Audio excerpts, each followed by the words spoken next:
voice can break the dark. A single spark ignites the heart.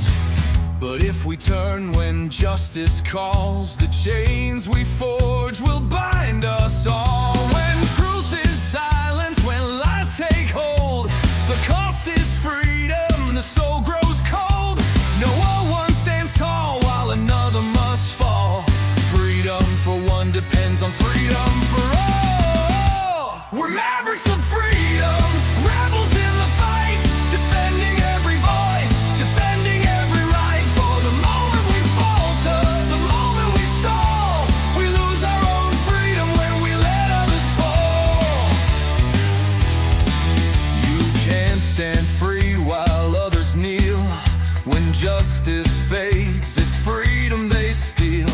An innocent condemned, a crime unspoken, and with it the bond of liberty is broken. No tyrant rules without our consent. Oppression thrives where silence is spent. Stand for the weak, the silence the small, or freedom will crumble for us all. We're mavericks of freedom, guardians of the light, fighting for the truth, for what is just and right. For the rights of one are the rights of all. We rise or we fall by answering the call. Even those we may oppose deserve the rights we all uphold. For if we deny them what is fair, we build our own prison in despair. The fight's not easy, it never will be, but justice for one is the key to be free. We stand as mavericks, together we strive, defending the rights that keep freedom alive. We're mavericks of freedom, rebels in the fight, upholding every truth, protecting every right. When one is oppressed, we're all in the thrall. Freedom for one depends on freedom for all. So take a stand, let your courage rise. Defend the truth, don't compromise. For the soul of the world, the writing's on the wall. Freedom for one depends on freedom for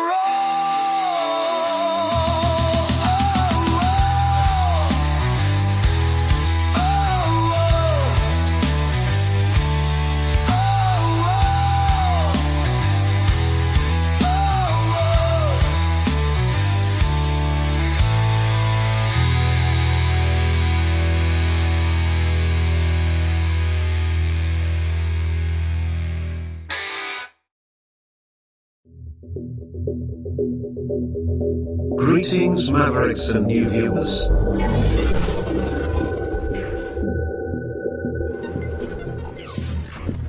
Tonight, direct and live from the Maverick News Network World Studios. This is Maverick News with Rick Walker.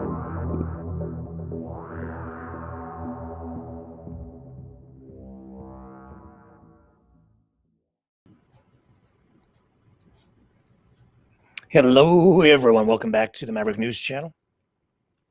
We have so much ground to cover tonight. Election stuff will be with us. We're going to dig into that right off the top. Mark Carney in Georgetown, Pierre Poilievre, huge crowd. Jagmeet Singh, not so much, on his bus tour. We have tariffs. Trump tariffs due to hit tomorrow, Liberation Day. What will that look like? We'll try to give you a preview. We'll talk about the stock market. We'll also talk about what else is on my list here tonight. Oh, yeah, Trump wants a third term. He's not joking. No kidding. Foreign interference. Concerns about that and a new report out looking at foreign interference as we, get this federal election in Canada underway. And the Freedom Convoy hacker the guy who hacked into the Give, Send, Go, and then all the names of the donors were released. He's been arrested again. And Marine Le Pen over in France,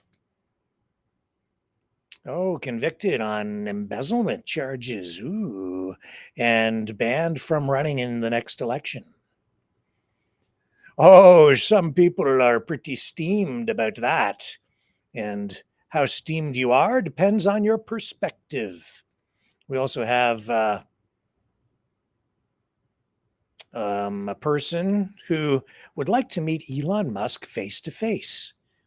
We're going to show you an interesting video to explain what that's about. And my dad. Dad jokes. Special interview with my dad as we look ahead to his 93rd birthday. We'll have him on the program to share one of his birthday gifts with all of us tonight. And more than that, we're going to look back at the before times with my 93-year-old father. Oh, how I miss the before times. Maybe with that, we will find a little bit of hope and recalibrate our compass so that maybe we can get back to those better times, better days, happy days. I will be back right after this. There's a lot to unpack tonight.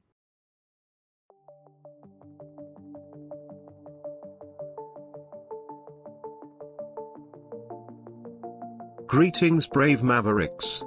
Our quest for truth continues. We go beyond fake news. Together we expose propaganda. Together we pull others out of rabbit holes. We are maverick thinkers. We are all unique individuals, defenders of individual rights and freedoms, credible, trusted, grounded in reality. Maverick News, defending free speech, Donate at freedomreporters.com. Do it now.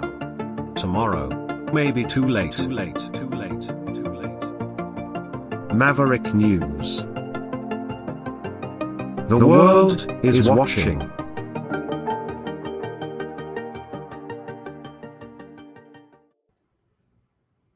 One moment. I need to finish queuing up one piece of video, and then we'll kick things off.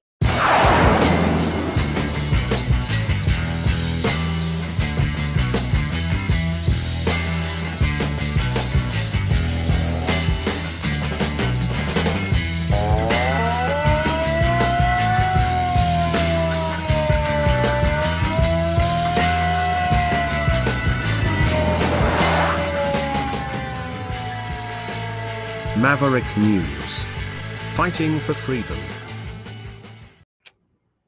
Okay, we're back. Let's get things started with this election stuff here first tonight, okay? Because this is all very current. It's happening even as we speak. And Mark Carney in Georgetown campaigning, the new Prime Minister of Canada, looking to secure a seat in the House of Commons in this election. And this is what it looked like outside a pub in Georgetown where basically it's standing room only tonight. And it looks like they're having to turn people away. I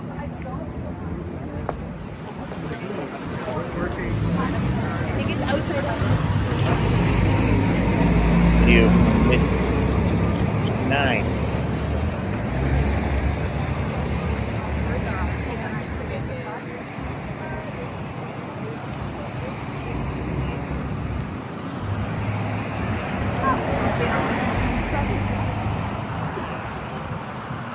I mean, we're not talking Donald Trump rally kind of crowd, but he has people out, and this is what it looked like when he was getting off the campaign bus just a short time ago.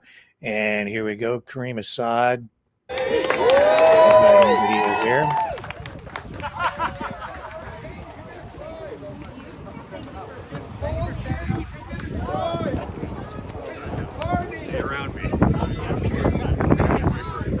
We're going to go to a Polyev rally momentarily. Thank you. Thank you.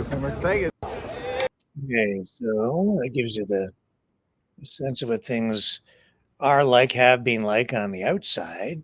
What about on the inside? Well, on the inside, things looking like this.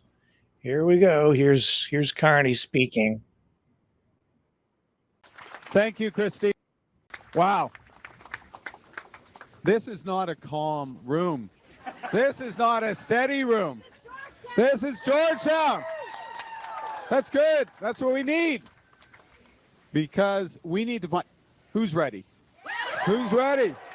Who is ready to stand up for Canada? Who is standing up, and you don't all have to stand up, but who is metaphorically standing up for Christina and Adam to send them to Ottawa? This is, and thank you so much. Thank you for lending us Christina to your husband. Thank you so much for standing up because, and Adam for coming back, because this is the most consequential election of our lifetimes. This will help define our country. And there's many ways to stand up for a country. But part of, oh, the Arkells, that's good. I like that hat. We are in Arkells territory. There's many ways.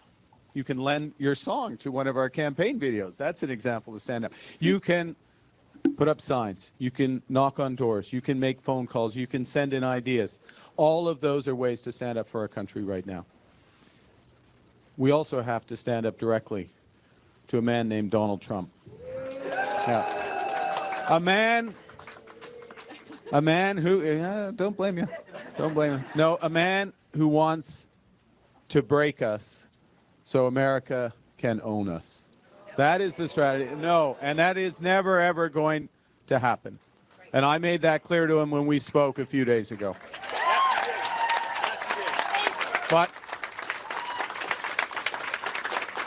And we agreed that we would work together after the election.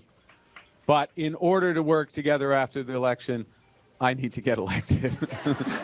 So I am going to be working every hour with these great people to get elected. But let me say a few words about our strategy, what we're doing in face of these pressures. We're doing three things. We're going to fight. We are going to protect, and we are going to build. Nous nous battons, nous nous protégeons et nous nous bâtissons. Nous nous bâtissons l'économie la plus forte du G7. Une économie qui fonctionne pour tous et toutes. Okay, we are going to build the strongest country. Now, how are we fighting? We're matching what the Americans are doing to us with our own tariffs. How are we protecting? We are taking all of that money and we are using it for the workers and the companies that are most affected. So the workers in the auto sector, the workers in the steel sector, the workers in the aluminum sector. We're taking all of it back. Pierre Poilievre, by the way, is taking all of it and he's giving it away. He's giving it away literally as a tax cut. Yeah, because he's got one strategy for each situation, cut and burn. Okay. But the big thing we're doing is building. We are building this economy. This is an opportunity to turn 13 Canadian economies into one Canadian economy. We got the internet. Yeah. This is an opportunity. This is an opportunity which we are going to seize, and we made a huge announcement this morning where we are going to double the rate of home building in this country. We're going to build 500,000 homes a year, every year for decades. And if you're young, and you are young, problem with that's speed. young. There's lots of youth. It's good, lots of youth here. What? It means a couple of things. One, if you're interested in going in the trades, you've got a career. Not a job, a career. Because it's going to be 35 years of building. But it also means that you're going to be able to buy a home. You're going to be able to afford a home. Just like I could afford a home. You've got a future. We're going to build a future. We're building a future for you guys right here. Oh my God, this is why I'm in this, actually, right there. We are also going to find some new friends. We are going to build partnerships with, get this, reliable trading partners. People who, when they sign things in Europe and in Asia, but above all, what we're going to do, and I think this is at the core of why this election is so important, is, you take a few lessons from the last few months. We take a few lessons. One of them is that we really have to look out for ourselves. But we can only do that if we take care of each other. And that's a huge part of what the Liberal Party is about. We understand how to grow the economy, and we will grow this economy. We understand how we can build and build together, but we also understand why. Yes, it's for the good jobs and great futures for younger Canadians. Yes, it's for a sustainable economy and future here. But it's also for those who are less fortunate than we are. It's for childcare for young families who are struggling. It's for dental care for the 8 million Canadians. 8 million Canadians. 20% of our population that cannot afford it aren't going to the dentist. 8 million Canadians. By the way, Pierre Poilievre will get rid of it. He'll get rid of the child care as well. It's for pharmacare. It's for a health care system that works. It's for all those things that are part of being in it together. That's what this election is about. That's what we're going to build. We're going to build the strongest economy. We're going to build it for you, but we can't do it without you. So thank you all. Merci beaucoup pour tout ce que vous faites. And let's have, I'm going to be pouring pints. And the great thing is that Adam is buying. Let's go to the bar. Thank you very much. Good job, man. Give it up. All right. So, I've seen everything shift over the past few days. Everything changed with that phone call between Carney and Trump. It was like some people just didn't know what to do with that, because he took a tough stand with Trump, or so we were told. And then Trump comes out, doesn't call him the governor, says that Canada is not one of the countries he's referring to when he says countries are ripping off the United States, even though Canada clearly has been, says that Canada has been nasty to deal with, but changes the tone entirely with Mark Carney. And then now people on the conservative or the right side of the political spectrum, the influencers, everything's changed. Before the call, it was like Trump's a good guy. Everything he's doing is for our own good. Don't say anything bad about Trump. Carney is evil. Trudeau is evil. Pierre Poilievre is a good guy.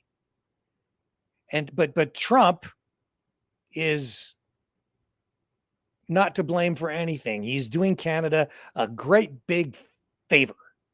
Then the call happens, and now the narrative has changed. Now suddenly it's Trump and Carney are in it together, and they're both evil now, or something. Something strange has happened to the narrative. Now suddenly Trump and Carney are bad, but together, but Trump is still good. You're not supposed to criticize Trump. It's like it's all messed up now. But still, we march forward toward whatever this thing is that we're destined to reach. Are you picking up what I'm laying down?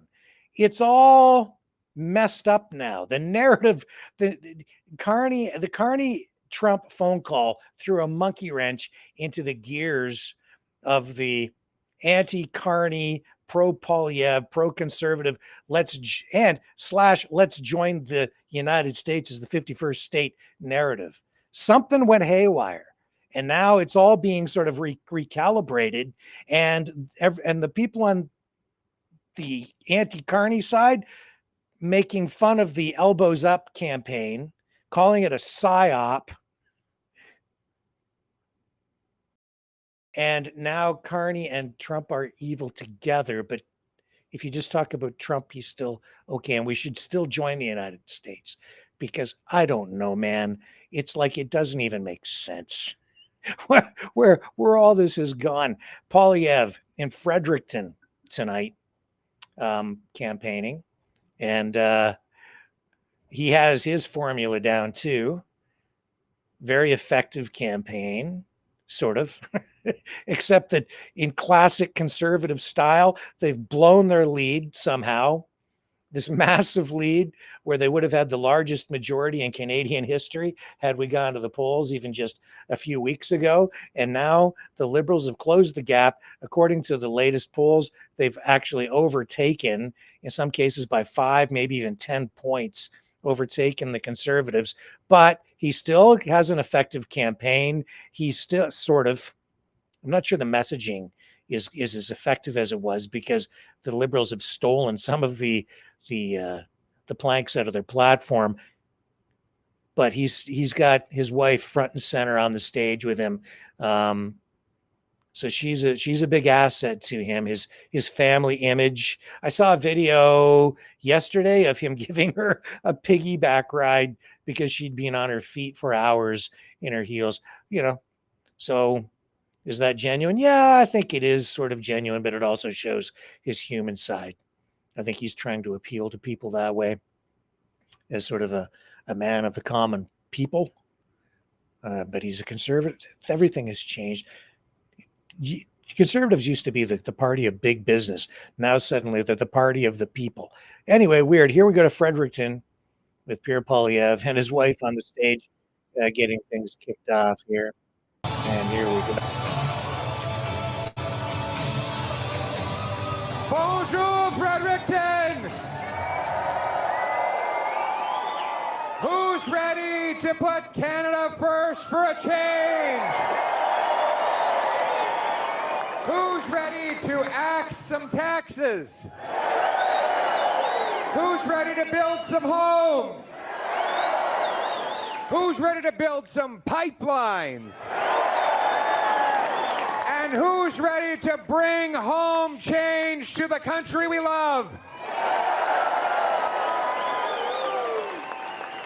Wow, quel excellent gros. Oui, bring it home.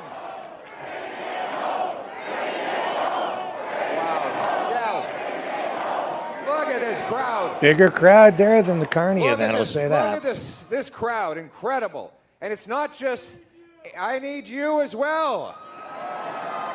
What a guy. Thank you. Just for that, you get a shirt. There you go. Carney in There Georgetown, you go. Ontario. Thanks for that. A great patriot. Look at this Polyev crowd. out in the Maritimes, Incredible. Fredericton. I think that New Brunswickers are ready to put Canada first. What do you think? Ready for a change. Thank you. I love you too. So it's not just the quantity of people, it's the quality. Look at these. They're like incredible people. Very good-looking crowd. Patriotic, strong, optimistic. Look at those smiles. People feel hopeful again.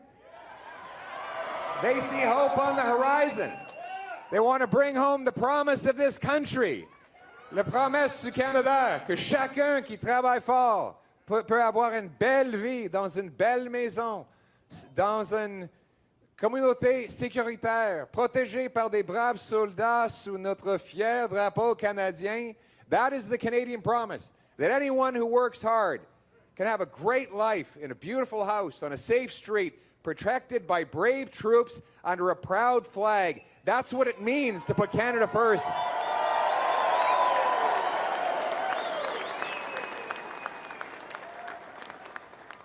And that's why we're running. Because after the lost Liberal decade,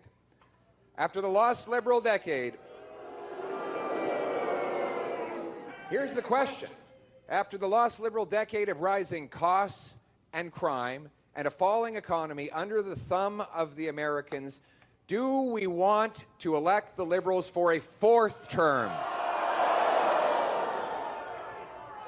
Or do we want to put Canada first for a change with a new Conservative government that will axe taxes, build homes, and make our country strong? Change. Who wants change? The Liberals will take the change out of your pocket. There's none left. Oh, and it Everyone's froze up. already broke. But they're pulling a fast one again, aren't they? After the last Liberal decade, they want you to forget that they doubled housing costs, that they drove up food prices 37% faster in Canada than in the United States with their carbon tax on the farmers and truckers who bring us the food. They want you to forget that they drove 25% of Canadians into poverty. They want you to forget the crime, chaos, drugs, and disorder, the 50,000 blessed souls that we lost to drug overdoses because of their radical liberal ideology on drugs.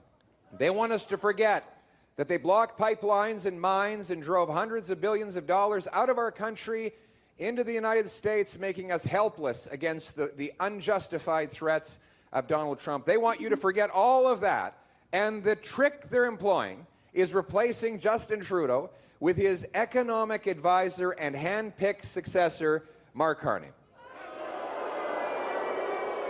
Now, it is, as Atlantic Canadians will tell you, it might be a new face at the helm, but it's the same ship, the same Liberal ship, the same Liberal crew, the same broken down Liberal boat, the same sinking ship that's going straight down. That is not change, my friends. That is more of the disastrous status quo that Canadians want to leave behind.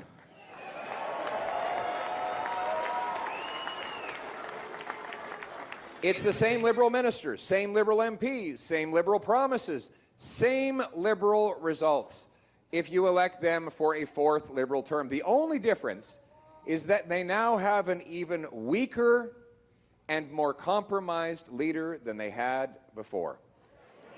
Mark Carney has already demonstrated that he's prepared to sell out our country for his own self-interest. He moved his corporate headquarters from Canada to the United States just 6 days after Trump threatened our economy with tariffs. He could have pounded his fist on that mahogany desk at that boardroom meeting and said, Donald Trump is threatening Canada and I won't back down. I'm keeping the jobs in Canada. But instead he chose his profit before his patriotism, and Canadians will never forget it.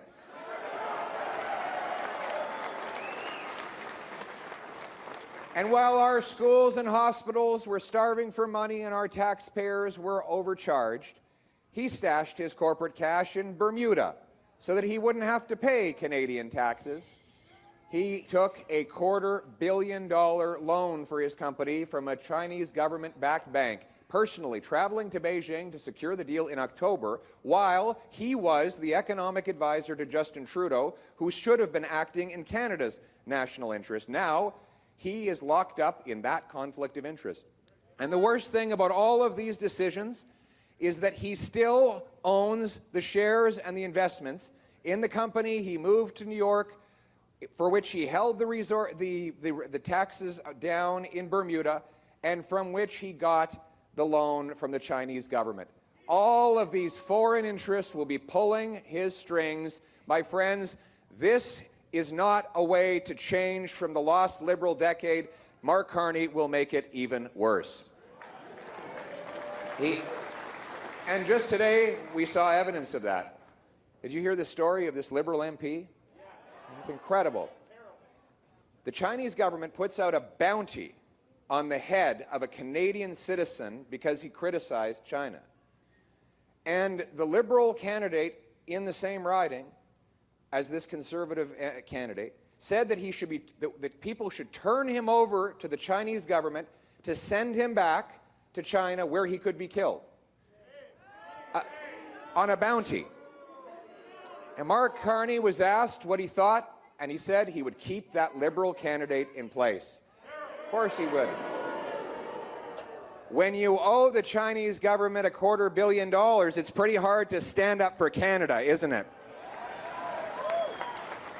If this is the question as we face the threats of trade tariffs from Trump, if Mark Carney will not stand up for a Canadian citizen whose life is threatened by a hostile foreign regime, will he ever stand up for Canada against the Americans?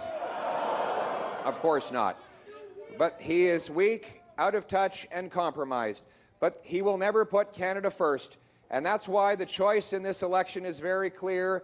Do you want a weak and compromised Liberal to carry on with a fourth Liberal term of driving costs and crime up and driving our country down? Or are you ready for a change with a Canada First Conservative government?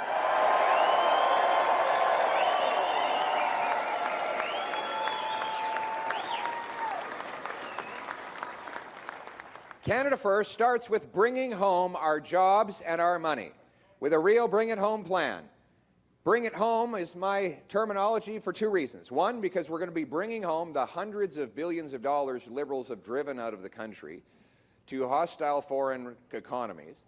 And two, because you are going to be bringing home more of your paycheck. Let's start with that. The Bring It Home tax cut will lower tax rates on work, investment, energy, and home building. Let's start with work.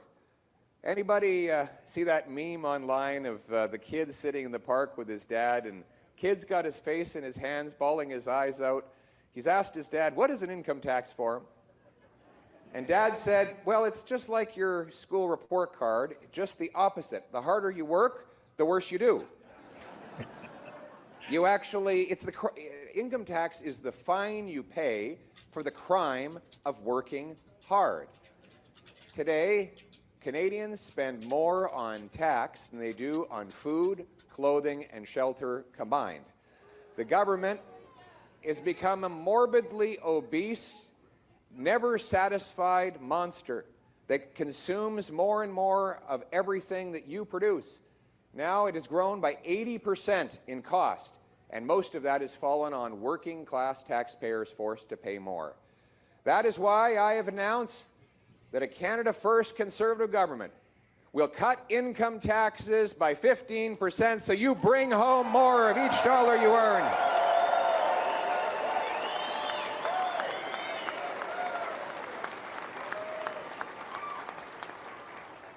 We will cut taxes on investment. Investment is what it takes to make things move. Capital goes where capital grows. So in Canada today, in an hour of work, we produce about 52 American dollars of GDP. In the States, they produce 80 American dollars per hour worked. That means they could work about a third less and make just as much as us. Why is that? We have better workers, harder workers, but why are we making less money? The answer is we have less tools and technology. You take the total investment in our economy, divide it by the total number of workers, it works out to about $15,000 US. In the States, it's $28,000. So you have two workers side by side. Let's say they both shovel snow. One guy on the Canadian side, he's got a small little hand shovel. On the American side, he starts with the same shovel. But the next year, the American gets a much bigger shovel, and the Canadian guy still has a small one. And on the American side, the next year, he gets a big snowblower, and the Canadian still got a small shovel. And on the south side of the border the next year, he gets a big tractor with a big shovel on the front, and the Canadian's still heaving away using muscular power. After a while, the American starts to get pretty far ahead. We have less investment in Canada because our taxes are high and our red tape is brutal. And there is an enormous incentive to send money out of the country. For example, Mark Carney stuffed his corporate cash in Bermuda because he didn't have to pay taxes there. So many other companies move their money abroad for the same reason. We're going to make it advantageous to bring the money home, starting with allowing you to put an extra $5,000 in your tax-free savings account as long as the money goes to Canadian companies. Canadian-only companies. Second, there's the capital gains tax. When a small businessman sells at the end of his career, he has to pay this big tax. Or if you imagine a factory, a manufacturing company has some vacant land, they want to sell it to a home builder who will build homes with it. But as soon as they sell the land, they have to pay the tax, meaning they don't go ahead with the sale. So there's no transaction, there's no homes built, and there's no money for the factory to invest in a new assembly line or a CNC machine. And so the investment never occurs. This tax seizes up our economy and locks out investment. And that is why I have announced that we will put Canada first by allowing you to pay no capital gains tax if you reinvest all the money in Canada.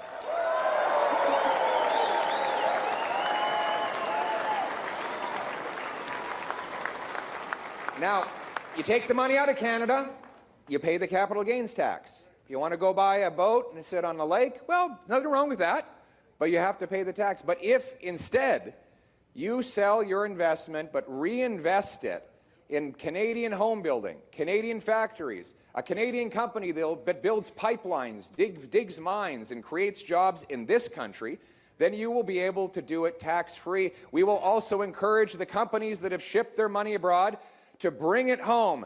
This will be like rocket fuel that will launch our economy above the Americans, make us strong and independent and self-reliant.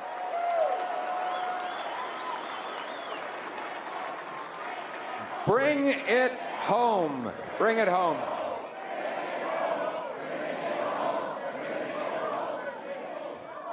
And then there's taxes on energy. The Liberals have brought in a crippling, job-killing, inflationary carbon tax that has driven up the cost of everything you buy. Now, up until about 3 weeks ago, they told us that the entire planet would be lit ablaze with fire if there were no tax on you filling up your minivan, right? So they've had this carbon tax in place for 7 years. The carbon tax law is still in place. But tomorrow, the Liberals are going to hide the carbon tax from the gas pump until the election is over. Mr. Carney, Canadians are not stupid. They know exactly what you're doing. You're hiding the tax until after the election, and if, God forbid, Mr. Carney and the Liberals were elected for a 4th time, they would slap that tax back on, raise it higher than ever before, and cancel the rebate that was supposed to go along with it. Furthermore, he has said that he wants to, this is part he's been honest about, he wants to raise, well, in fairness, Mark Carney has not been in the country for most of his adult life, so he's had 3 passports up until recently. But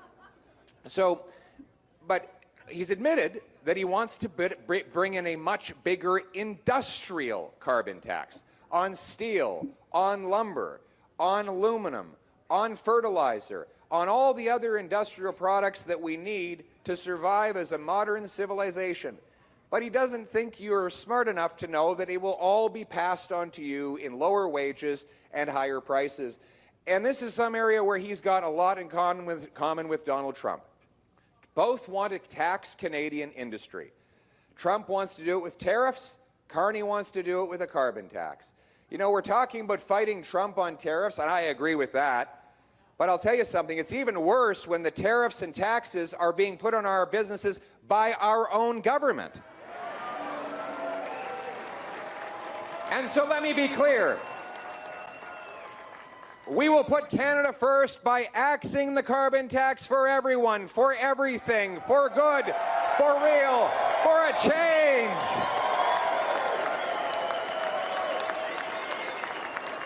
Who's ready to axe the tax?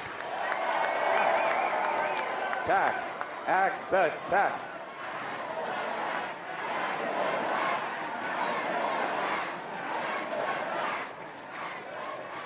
And we're going to axe the worst tax of all, the inflation tax. Inflation tax. The inflation tax is the worst because it's sneaky and it's undemocratic. Sneaky because when governments want to spend money they don't have without telling you how they're going to pay for it, or borrowing it out in the open, what they do is print cash. They fire up the printing machines and flood the economy with easy money. Now, our money supply in bills, coins, and bank deposits went from about $1.8 trillion to $2.5 trillion in the span of about 4 years. This was while Mark Carney was Justin Trudeau's economic advisor. He said that the biggest concern at the time was, quote, deflation. Mr. Carney said that the risk was prices might go down. Wouldn't that be terrible if you had to pay less for food and housing, if your dollar actually gained more value than it lost? And so he said, let's print money like crazy, and it will be like magical wealth that fell from the sky. Well, for those who get their hands on that money first, the bureaucracy, the bankers, the financial insiders, it is like money from the side. They get to spend and invest it before it loses its value. But the problem is that when the value is gone, everyone else has to pay more for what's left. It's like if you have an economy with 10 apples and $10. It's $1 an apple. But if you double the number of dollars to 20 and you still only have 10 apples, you're not twice as rich. It's just that each apple now costs twice as much. Inflation is too many dollars chasing too few goods. That is inflation. How do you like them apples? So it's the second reason that it is it's the worst tax is because it's undemocratic. We have a principle in our system 800 years old, going right back to the fields of Runnymede in England when they signed the Magna Carta, the Great Charter, which is there shall be no taxation without the representation of the people paying it. They have to vote for it. But there is no vote in the House of Commons on the inflation tax. It's done in shady back rooms by insiders and bankers, and everyone else pays the price with no accountability. They assume that it's the local grocer who raised the food prices, or the local gas station who raised the price at the pump, when in fact it's actually the government that caused all of it. And the third reason it's the worst tax is because it takes money from the working people's paychecks and gives it in inflated asset values to the billionaires and millionaires. It's a transfer of wealth from the have-nots to the have-yachts. And that is the war in the working class that we have seen during the lost Liberal decade. Now, the money printing and the inflation is simply the symptom. The disease is overspending. Government that has grown beyond our means, spending on things we do not need and did not ask for. As a result, Conservatives will cut bureaucracy, consultants, handouts to corporate insiders, foreign aid, and other waste to bring down the deficit and bring down inflation.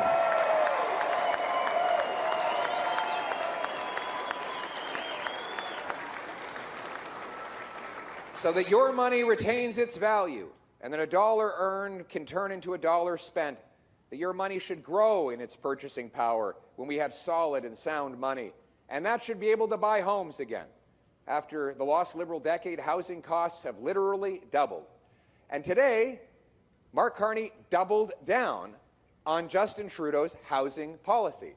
He announced that the solution to the Liberal housing crisis is to create a $35 billion bureaucracy in Ottawa. Have you ever seen bureaucrats building homes? They've already spent $80 billion on their so-called affordable housing programs, which have doubled the cost of housing. Whenever I ask them about why housing has got so expensive under them, they say, don't worry, we've created really expensive programs to pay for it. So now you're paying more to buy a home and paying more taxes for the programs that drive up the cost. He is actually, and of course, Brookfield, Carney's company, in which he's still invested, has abused the tenants, leaving them and living in miserable conditions and doing false rent evictions to kick them out on the street. A man who profits off the housing crisis will never fix the housing crisis. Good point. There you go. She's a very smart lady. A very smart lady over there indeed. And so the solution, you know, the reason why is housing costs so expensive in Canada? We have the land, the labor, the lumber. It should be dirt cheap because we have the most dirt to build on. But yet, our housing has gone up faster than in any other G7 country during the lost Liberal decade. In fact, Toronto and Vancouver are now the most expensive markets in anywhere in North America. Canada's housing costs have outstripped incomes more than in any other OECD country over the last lost Liberal decade. Now, what's driving them up? It's government bureaucracy. More money from a new home goes to taxes, delays, permits, charges, consultants, lawyers, than goes to the people who actually build the homes. Can you imagine? A bureaucrat gets more money from a new home than does the carpenter who builds it. And to add insult to injury, the carpenter cannot afford to buy the home that he builds. So, we're going to reverse that policy. We're going to cut the bureaucracy and the taxes. We're going to pull out of this. Canada First Conservatives will eliminate the federal sales tax on new homes. Okay, so we'll have plenty of Pierre Poilievre. That's even more time than Carney had tonight, and more time than Jagmeet Singh will have because his speech was brief and did not get the same kind of crowds that we're seeing for the other two leaders. Oops, hang on. I messed up. Let me get this queued. Here we go. Okay, I think we're ready. So yes, let's bring up Jagmeet Singh. And he has been out in British Columbia. Just finished up a little bit of a stop in Victoria, not giving a speech, but this was him earlier in the day, also talking about home retrofits. There we go. That's awesome. Thank you very much. Thank you. Thank you. Thank you. Thank you. Thank you. Well, you can just tell why we need to elect these incredible fighters. These are the folks who are going to stand up for you. These are the folks who are going to be your voice in Ottawa. So you got a sense of the team that we have here in the south part of the island. You got to elect these folks to send them to Ottawa to fight for you. We are up against a serious challenge, as Laurel was talking about. You know, we've got real threats. The climate crisis is real. We're experiencing it. And we also have some serious threats from Donald Trump, who's attacking our country.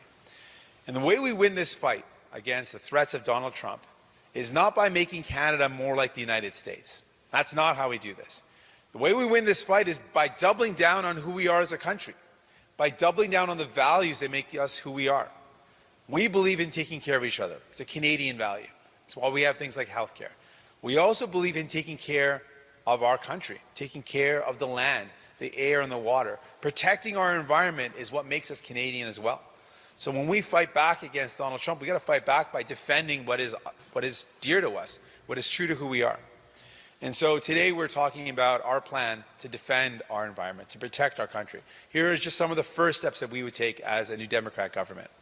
We would remove the carbon tax, the consumer carbon tax, and take off that burden from everyday families. But we would make sure big polluters pay their share. This is very important. And one of the things that we want to do, and part of the plan I want to talk about today, is the fact that your hard-earned public money is being given to highly profitable oil and gas companies. They're receiving massive subsidies every year.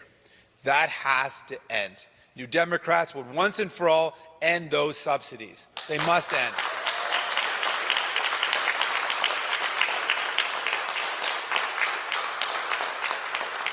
And we would use that money instead of giving it to highly profitable oil and gas companies. Instead, we would give supports to everyday families. because that's who we're in it for. We're not in it for the billionaires like the other parties. We're in it for you and your family.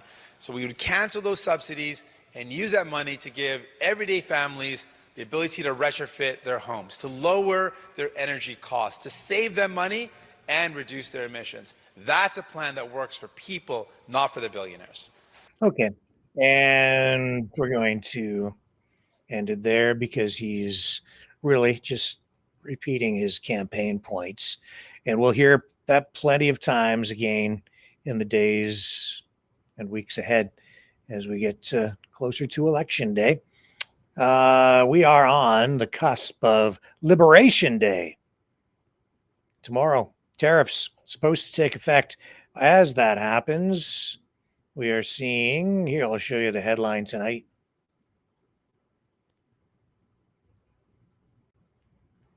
Canadian and American unions urging U.S. senators to vote to overturn Trump's tariffs. Here it is. This is CTV with this version of the story. Unions on both sides of the border are calling on American senators to vote in favor of legislation to overturn U.S. President Donald Trump's tariffs on Canadian goods. The U.S. Senate is expected to vote tomorrow on a joint resolution led by Democrat Senator Tim Kaine that would terminate the national emergency Trump declared in order to justify 25% tariffs on most imports from Canada. In separate letters to U.S. senators, the Canadian Labour Congress and the American Federation of Labor and Congress of Industrial Organizations are calling for the tariff measures to be terminated to avoid unnecessary economic pain for workers and businesses on both sides of the border. And so this union letter says that while the national emergency declaration attempts to justify tariffs by alleging that Canada is not doing enough to halt the illicit flow of fentanyl, it says here, quote, Canada is not the problem. And that is the truth. It is not the problem on the U.S. side of the border. Not to say we don't have a drug problem like every other country. To varying degrees, Canada certainly has a drug problem, but we are not the problem for the United States. The stats don't bear that out. The numbers don't lie. The Canadian Labour Congress's letter says that nearly 8 million U.S. jobs are tied to trade with Canada, and the American tariffs will create additional upward pressure on consumer prices. And it says earlier this month, Trump hit Canada and Mexico with 25% across the board duties, with a lower 10% levy on Canadian energy, only to later partially pause the tariffs until April 2nd, which is not tomorrow, but the next day. And so we're just on the cusp of that. Liberation Day coming. So a little bit of time left. I don't know where this is going. And I showed you that fact sheet on the auto tariffs. And if that holds true, then these tariffs aren't even real. But will Trump honor the USMCA deal and the guidelines laid out in the fact sheet? I kind of have my doubts because he changes his mind every 10 minutes on these things. So where are we at? What's all this going to mean when these tariffs finally hit this week? Well, I think we're going to see higher prices for some fruits and vegetables. That's what's being reported tonight. But it means that it's higher prices for American fruits and vegetables. So I think you're going to see stores probably not buy as many fruits and vegetables from the U.S. You'll see more from places like Mexico, Costa Rica, Chile, just other countries. What the impact on cars is going to be, I think it's all still very much up in the air. Really hard to say at this point. I doubt that even Trump knows for sure what all this is going to look like later this week. But it obviously has a lot of people worried. Now, Kevin O'Leary, they call him a Canadian businessman, but he doesn't live so much in Canada anymore. He's more on the American side these days. He is still popping up in media talking about this whole 51st state thing, talking about tariffs. And here he is on Fox Business News again. It's interesting, you know, this is a guy who has financial interests in all of this on both sides of the border, mostly on the US side, I would say. And his voice is, I would say, much louder than just about anybody else's. And he's not elected, but here he is again, being given the platform over on Fox. And it certainly feels like Canada and the U.S.'s relationship has changed in a big way. We did a story earlier in the show about how Canadians are selling real estate in Florida right now. The anti-U.S. rhetoric is being stirred up by Carney because his party devastated the country over the last 10 years. And the only way he can stay in power is to convince people he's the solution against Trump. So the rhetoric has never been hotter. And of course, he's 5 weeks away from an election. So he'll stir the pot any way he can. But let's not forget where Carney came from. He is a global elitist. He's a supporter of carbon taxes. He said he'll remove them from consumers, but he's going to double down on business in Canada. And that decimated. You got to remember, Canada actually only grew under the Liberal Party 1.4% in 10 years. The economy's wiped out. One of the reasons Canadians can't go to Florida is his party wiped out the value of the dollar, down 41%. Canadians can't afford to go to Disneyland anymore. So Carney's doing it the very best he can to say, look, I will save you against Trump. And he throws the rhetoric out every day against him, a man named Pierre Poilievre, who's also trying to be elected as a conservative. They're both in a crazy rhetoric, an anti-American rhetoric that will go away the minute this election's over. He will get on a plane, whoever wins, fly to Washington, and start working on what I call NAFTA 3, which is the right thing to do. I might add that Senator Kennedy in Louisiana gave an eloquent presentation about why tariffs between Canada and the United States should be zero. I listened to it. It made a whole lot of sense to me, and I think it'll make a lot of sense to the Canadian people as well as soon as this election is over. Will Carney win? Who knows? But he's backtracked like crazy on all the Liberal parties. Whether people trust him or not will be the determination, because he certainly was he advised Trudeau for the last 5 years. And so the idiot king is gone, but is Carney any better? Nobody knows yet. So, look, I just don't like it when people lie. Okay? You don't need to lie. Things are bad enough. I've said that many times. What he said is like there are lies slipped in all through it. Yeah, they're going to renegotiate the trade deal. NAFTA 3, he calls it. You know, USMCA under the first Trump administration was negotiated to replace the North American Free Trade Agreement. Trump said it was the best deal ever. Now he says it's the worst deal ever. It's Trump who has violated the terms of the USMCA by imposing these tariffs using a national emergency as the pretext for that. It's not even clear. In fact, I'm pretty much sure that if you think about it, you'd already forgotten about the fentanyl issue being the justification for all of this, because he keeps coming up with different justifications. And he's not even talking about fentanyl being the main issue now. It was like immigration, border security, Canada's ripping us off. Now we're not ripping the US off. Now we might not even really have auto tariffs. His Secretary of Commerce, Letnick, told Premier Ford that no Canadian auto plants will be closing. He assured Ford of that. It's all crazy. Now, here's O'Leary saying that all the rhetoric is going to go away and they're just going to go down and renegotiate this trade deal. That may well be the case, but I will point out that Melanie Joly, Foreign Affairs Minister, did say that the government has previously offered to go to the bargaining table early. They didn't want to wait. Our government didn't want to wait, even when Trudeau was still in power. So that's still Trump. That's not Canada.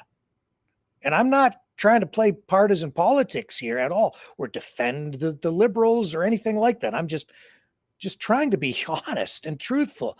I don't think Kevin O'Leary is being honest, especially when he says that the Canadian economy only grew 1.4% in total in the past 10 years. That is not accurate at all. You might get away with saying that on average over the past decade, under the Trudeau Liberals, the economy grew on average 1.4% per year.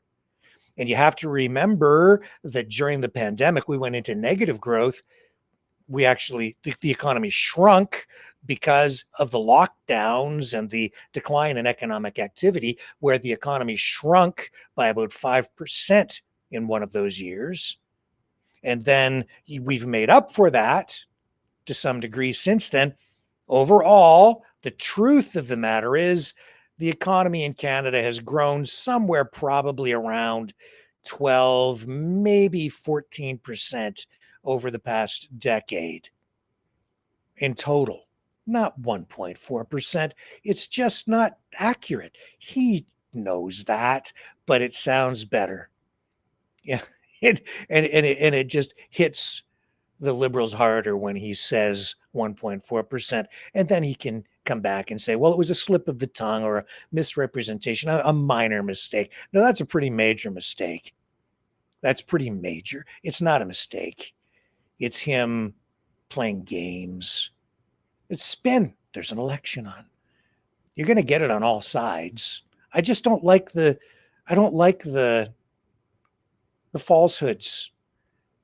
It doesn't serve the people well. How are you supposed to make an informed decision as a voter and go to the polls and make a good decision if the information you're being given is not truthful, honest, factual, information delivered with some degree of integrity? There's no integrity there.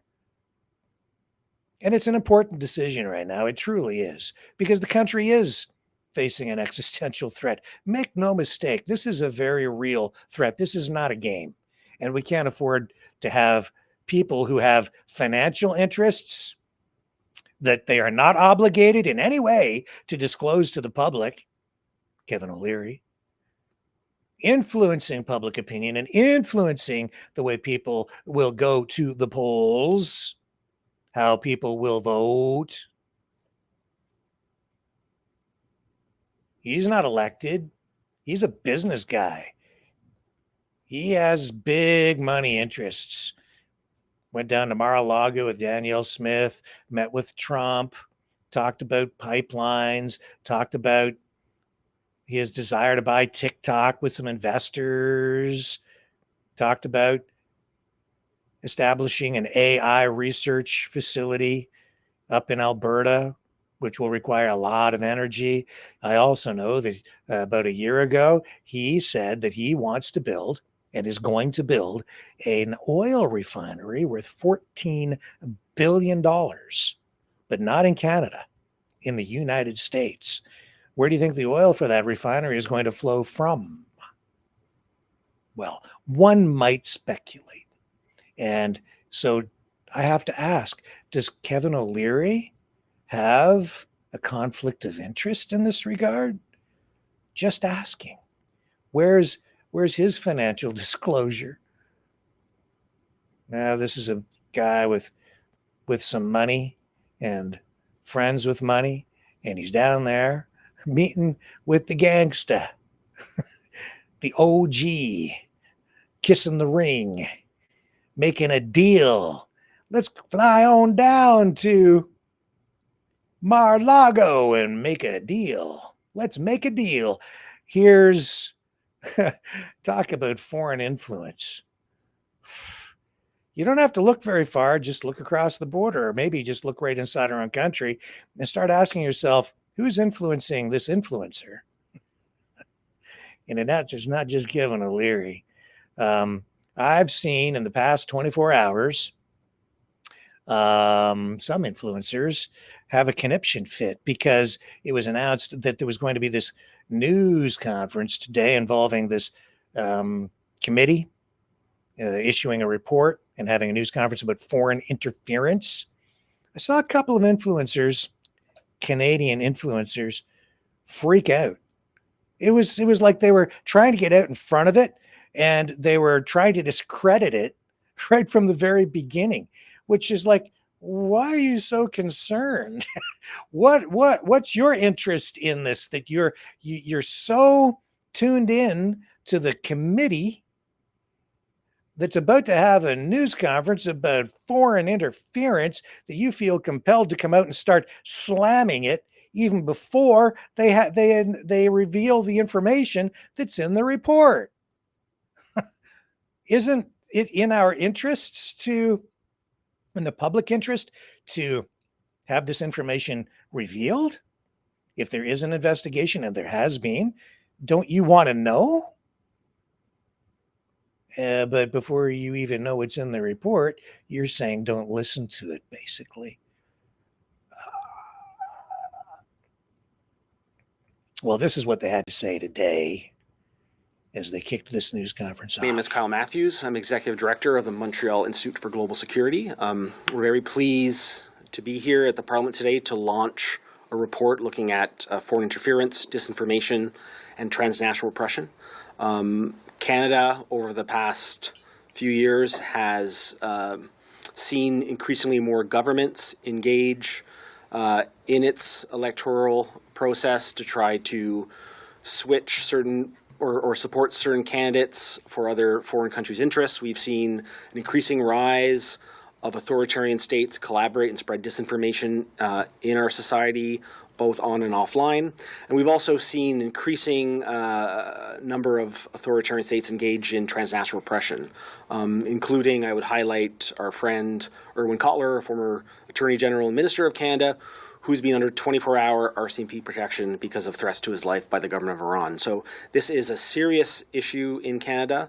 As an open society, as a democracy, we have to realize that there are nefarious actors out there that are taking advantage of our democracy and have interest in splintering society, and they're pursuing different policies that are against the interests of the Canadian government and the will of the Canadian people. So we're very pleased today to launch this report that was done with support of the Canadian government, of Heritage Canada, and I'd like to pass the floor to Wesley Warwick, the author of the report.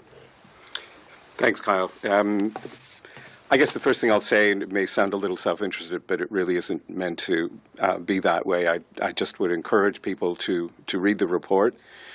The intention behind the report, we call it a playbook, was really to try and help Canadians who are interested in this issue, and hopefully many are, especially in an election period, to kind of navigate through all the words that have been written and spoken about foreign interference, disinformation, transnational repression since really the fall of 2022, when this became a sudden matter of interest to the media because of some fairly sensational leaks of classified information that was then, that began a political media firestorm. Initially focused, of course, on foreign interference conducted by the People's Republic of China.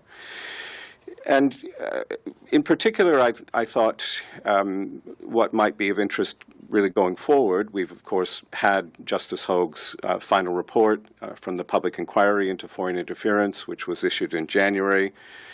It looks like a dauntingly large report. It's 7 volumes, it's 800 pages, but the reality is that there's really only one volume, the overview volume, that people, I think, really need to pay attention to. The recommendations are there, the arguments are made in that one volume. And that final report from the public inquiry, I think, really does serve as a kind of capstone to a lot of this discussion that we've been having in public about the implications of foreign interference, threats to Canadian democracy, and in particular the relationship between foreign interference as it impacts on electoral processes and our democratic ways, the links between that and transnational repression. And so I just say a word about that because there has been, in the aftermath of Justice Hogue's report, there's been some, I think, understandable criticism and controversy around how Justice Hogue handled specifically the issue of transnational repression. She had lots to say, of course, about the challenges of foreign interference writ large. She had some important things to say about future threats, really, posed in the online space through disinformation, but had less to say about how all these things link to transnational repression. And the argument, of course, that she made was that, it wasn't really in her terms of reference to deal with that issue. And I take that argument. But nevertheless, there was an element to her terms of reference which required her to look at the kinds of protections and supports that the federal government can provide to communities who might find themselves targeted by transnational repression in the context of our concern about maintaining democratic processes and having free and fair elections. So some of the report digs into that element, and it may be relevant to this group of speakers in particular. And I think what I would draw from my own reading of all of this reporting that's been done over the last many years is one kind of fairly stark conclusion, which is that for all the attention paid to transnational repression by the federal government, by government agencies, the message at the end of the day, I think it's fair to say, is that, well, we can provide you with some guidance, we can provide you with some tools, we can provide you with some information, but it's up to you, that by you meaning diaspora communities, it's up to you to really take this information on board and decide how you can best use it. If that's an appropriate conclusion, I think it is not the way forward for the federal government and its national security responsibilities and how it exercises them.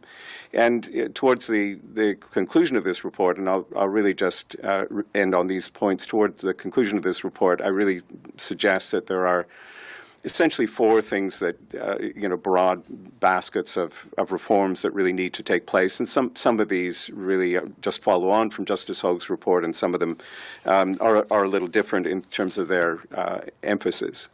One of the strong criticisms, of course, that Justice Hogue had when she looked back at how the government had responded to or understood foreign interference from 2018 on to 2024, so really a 6-year period.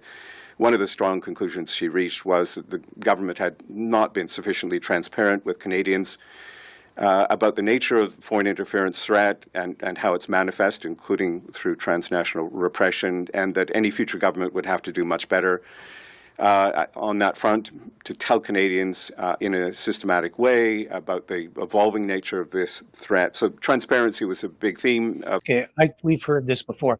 I'm going to flip over here and go to Catherine Leung of Hong Kong Watch and get those comments rolling.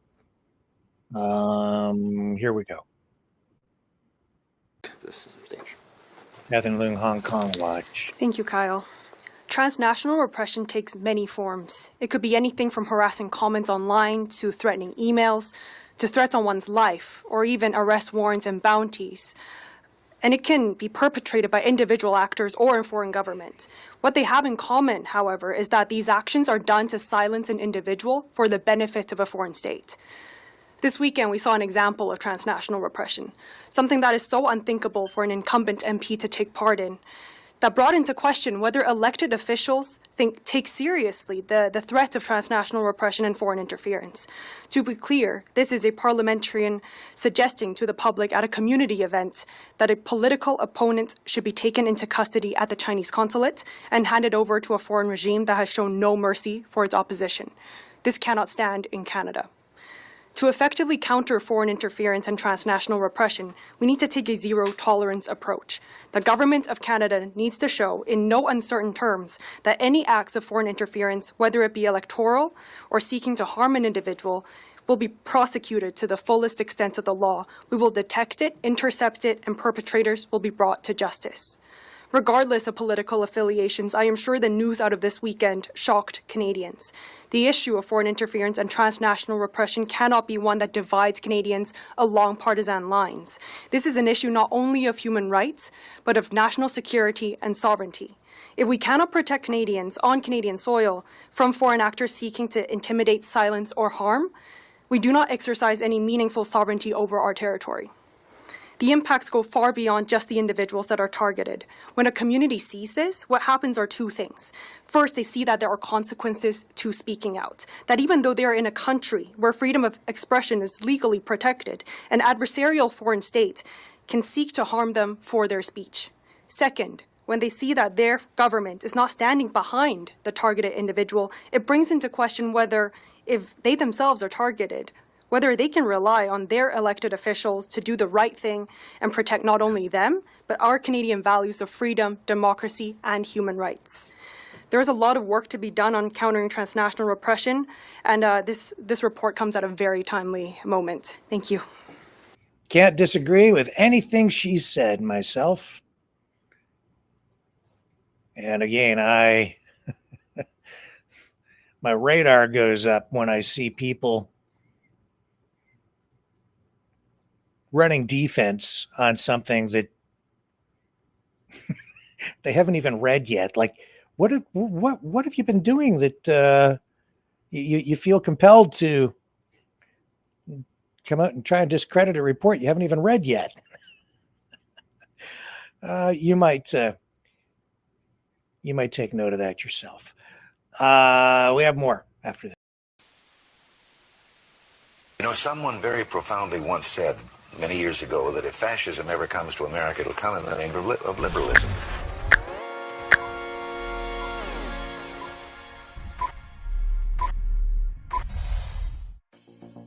Well, I think it's time we ask ourselves if we still know the freedoms that were intended for us by the Founding Fathers. If we lose freedom here, there's no place to escape to. This is the last stand on earth. The entire world is watching. Every dictator, every crazy dictator in the world is watching.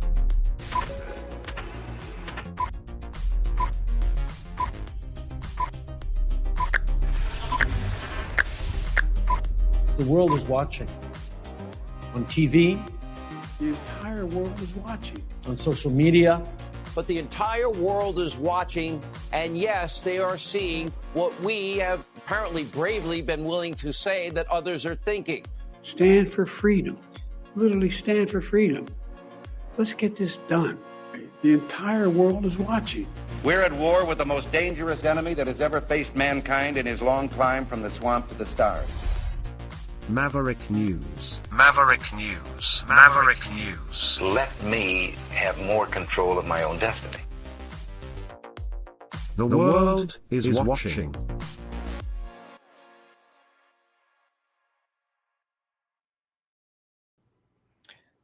Just took a quick look in the chat, and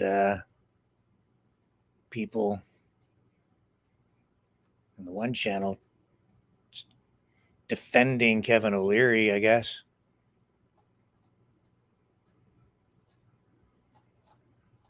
Yeah, I acknowledge that 1 to 2% growth is not really where you want to be. Would be better if we could get up to 4 or 5%, 1.5 per year, 2%. Not that great. On the U.S. side, they've been hitting, I think, over the past decade. Well, certainly during the Biden administration, you were in around 2.3, 2.4% per year. 1.4, 1.5. But again, keep in mind that that's an average, and some years were higher than that, compensating, making up for lost ground because of the pandemic as well on the Canadian side. So I'm sorry, Kevin O'Leary lied. Okay, he just lied. So you can make excuses for him if you want. That's up to you.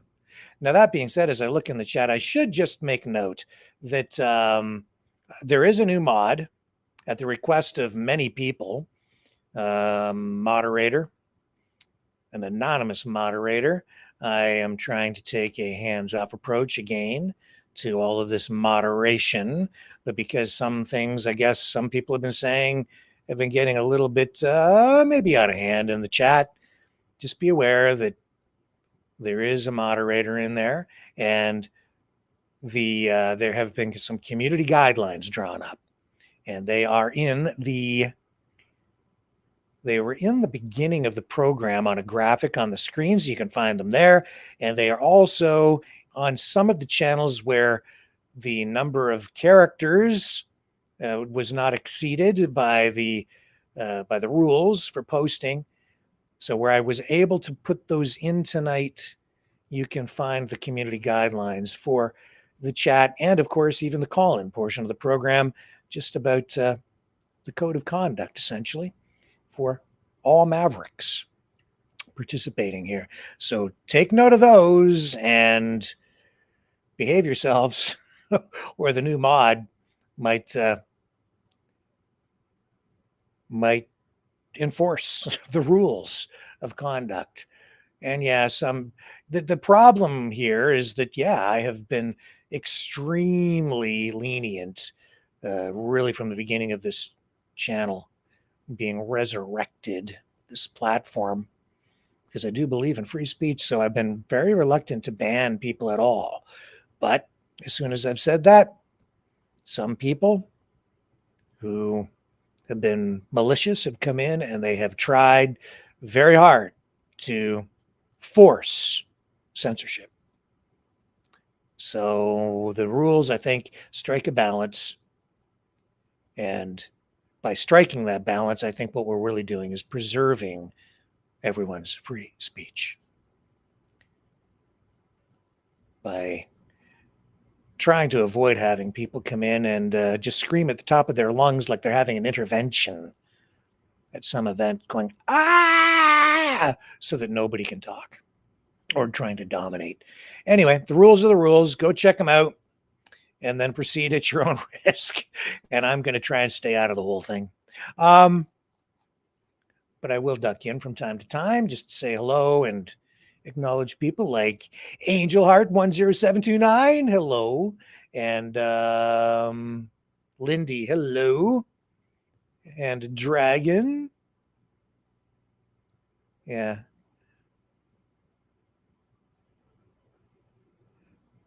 He says, been watching on TV while charging phone, but my time to make jokes and be kick. He says, LOL, I'm joking or kidding. Yeah. And be careful there, Angel Heart, posting links, because that's one of the things I think that is in the community guidelines. So there are rules about that. And you over there, Jefferson, said it best. You watch your P's and Q's too, sir.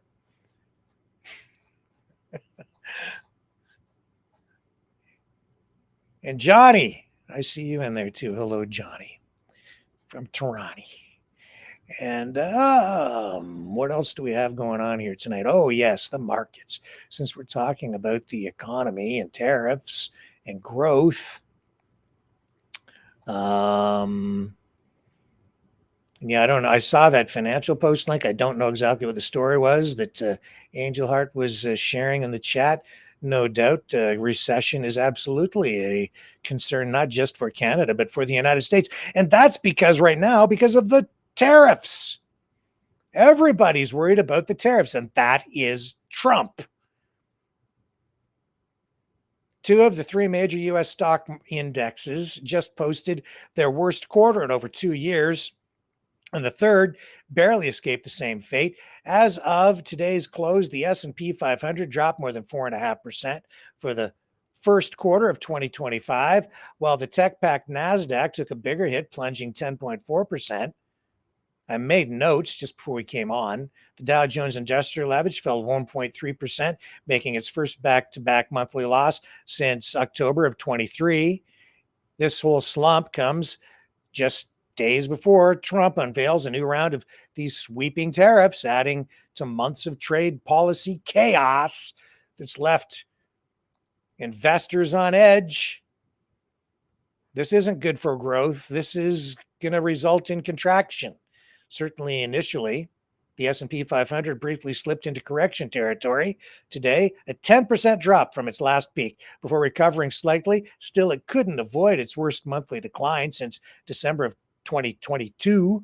The NASDAQ, meanwhile, erased over half its gains from last year, with Wall Street's Magnificent Seven, think Amazon, Apple, Tesla, losing a combined $2 trillion in market value since January. I'm not even talking about Tesla. I think Elon Musk's company has lost something in excess of 40% of its value. The last time markets stumbled this hard was mid-2022 after the Russian invasion of Ukraine. That rocked the global economy, and this time it's U.S. policy shifts since Inauguration Day, causing all this chaos, all this upheaval. The S&P's first quarter performance was its weakest against global markets since 1980. Well, U.S. stocks struggled. Europe's Euro Stoxx 600 and the UK's FTSE 100 both climbed 5%. And China's MSCI index soared 16%, fueled by local stimulus and AI excitement. Japan, though, not so lucky. Its main index sank 10% amid fears of Trump's tariff plans. Speaking of tariffs, the president is set to roll out what he's calling these reciprocal trade barriers Wednesday, dubbing it America's Liberation Day, as I've already mentioned earlier in the broadcast. Liberation from unfair trade practices. But he can't even get that story straight. One day saying Canada's ripping off the United States, subsidizing Canada with $350 billion in subsidies. Not true. All the details, though, are still unclear even as we head into Liberation Day. It isn't even really clear to me what's going to happen with these auto tariffs. Businesses, consumers, all bracing for impact. Nearly 900 companies flagged tariffs as a concern on recent earnings calls, and one manufacturing exec has come out today telling the media, quote, "This is truly ridiculous. I've never seen such uncertainty in 50 years. Probably longer, maybe ever. This is just total insanity. It's chaos. Nobody can plan for anything. You want degrowth? This is one way to get it. This is a great way to crash the economy, frankly. I hope he stabilizes things. I don't want that to happen. I'm not happy about it. I want Trump to be successful in a way that benefits not just the United States, but everybody, including Canada, Mexico, the whole world. But some analysts see a light at the end of the tunnel, I guess. Once the tariff announcement hits tomorrow, negotiations could soften the blow, and progress on a budget bill might shift focus back to Trump's market-friendly goals. And who knows, maybe those union leaders will have some effect on what happens and some influence over what happens with the Senate. And maybe a lot of this stuff will be overturned. Maybe all of it. I don't know. It's all very uncertain right now. You know what else is uncertain? Whether Trump is going to stick around for a third term. He keeps talking about it, and there's this whole movement afoot, an organized movement, frankly. We're seeing this whole thing, and he says, yeah, he's looking at the possibility of a third term. Could he serve a third term? Well, some say no, but he says he's not joking. He said this, yesterday, he said he's not joking, quote, about serving a third term. And in that interview that he gave to NBC News, he said there are methods that could allow it to happen. And it's turning into a bit of a constitutional question, if not crisis. We shall see. We do know that the way the Constitution is written right now, it prohibits that. But some people want to do an end run around it. And because Trump has managed to purge so much of his political opposition from the administrative ranks of the government and even the legislative ranks, he's just giving himself more and more and more and more power. And, you know, as I sit and think about these people who advocate for joining the United States because they say the Canadian system is undemocratic and we're not even a real country, I'm looking at the United States and I'm looking at the level of democracy down there. And you will have people who love their country in the United States tell you that the United States is not a democracy. In fact, they are quite accurate. As the Republic of the United States is not a democracy, and I would say it's not very democratic either. Certainly not with the way Donald Trump has managed to accumulate power and push his political opponents out to assert power of the power of the presidency through all levels of government, circumventing the influence and the authority of other levels of government. I'm not even sure the Senate could stand in Donald Trump's way tomorrow if they try to with these tariffs. Maybe, but good luck. And I look at what Trump has done and what every administration does, frankly. Look at what happened with that signal call. Who's on it? How many of those people are elected? None. Is Pete Hegseth elected? Nope. Appointed. SecDev. Is Tulsi Gabbard elected? Nope. She didn't get elected. Waltz elected? Appointed. All these people appointed. Massive amounts of power. That's not the way the system works. And yet they get to make all these decisions. Oh, they were involved in campaigns, and Tulsi Gabbard, at one point, a Democrat, trying to, she was seeking the leadership of the Democrat Party to be the presidential nominee, failed, ended up going over to the Trump camp, just like RFK Jr., also not elected. Described the other day, I saw an interview with Kyle Kemper, who was very involved in the RFK Jr. presidential bid with his Independence Party, describing Elon Musk, RFK Jr. as the president of healthcare.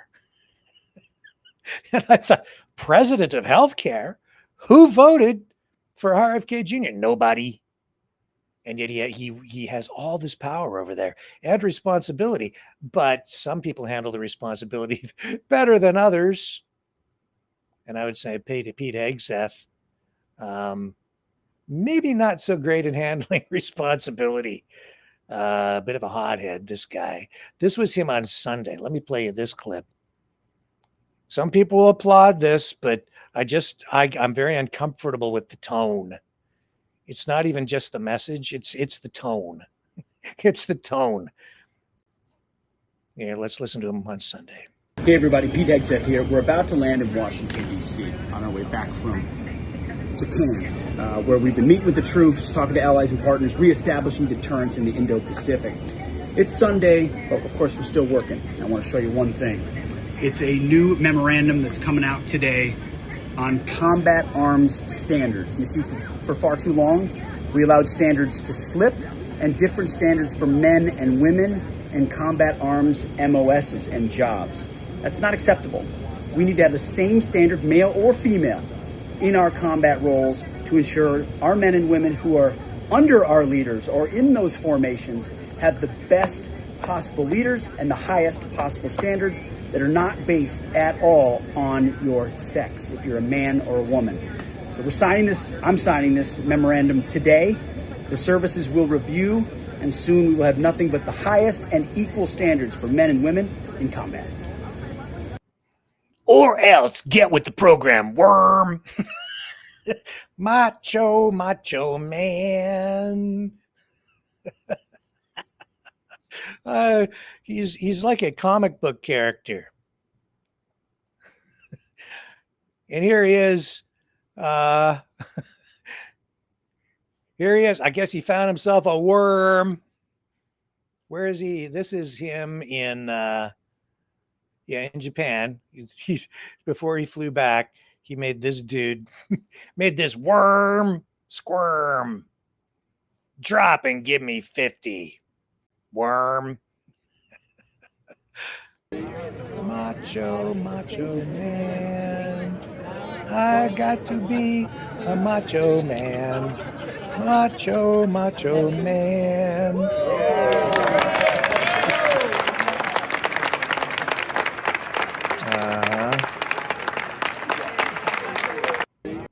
Okay. Worm.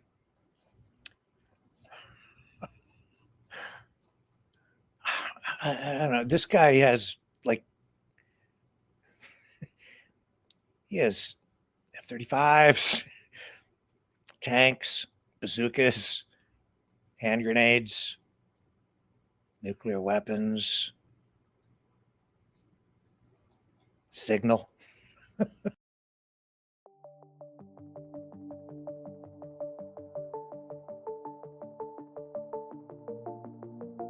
Greetings, brave Mavericks. Our quest for truth continues. We go beyond fake news. Together we expose propaganda. Together we pull others out of rabbit holes. We are maverick thinkers. We are all unique individuals, defenders of individual rights and freedoms, credible, trusted, grounded in reality. Maverick News, Maverick News. Defending free speech, Donate at freedomreporters.com. Do it now. Tomorrow may be too late. Maverick News. The world is watching.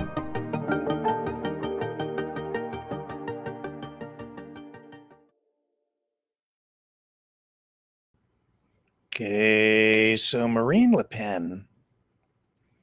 Yeah, gonna get a little video action happening here for you. I have to find the right clip. I had it lined up. Here she is.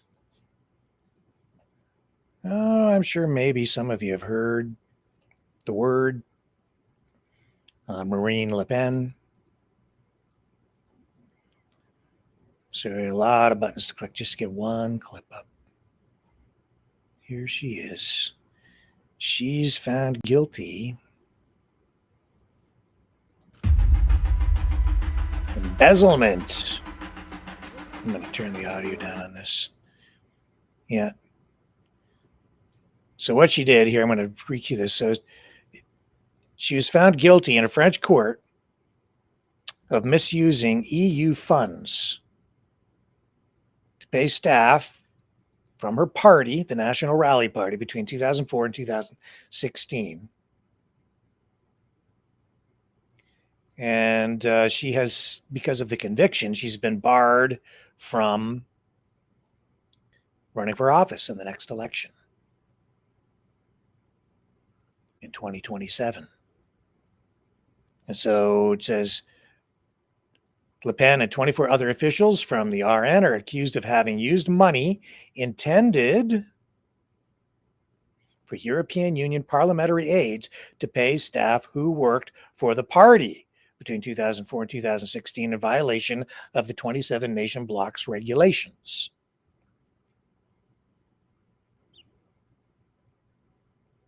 And they deny any wrongdoing, of course.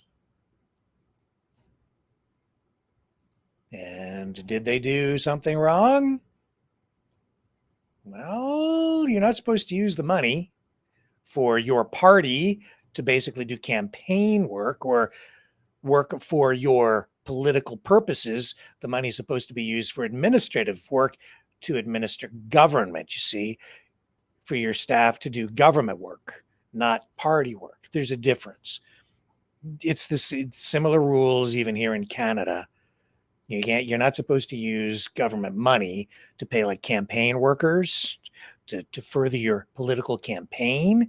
If you're elected to office, you have people working in government. You have a government office, and you're supposed to do the work for the public, for the people, to administer your government activities, not your party activities. So that's the allegation. Well, the conviction. So found guilty of that. Of course, a lot of people seeing this through a partisan lens and saying, oh, it's all, it's politically motivated. again, it depends on your point of view and which side you're on, I guess.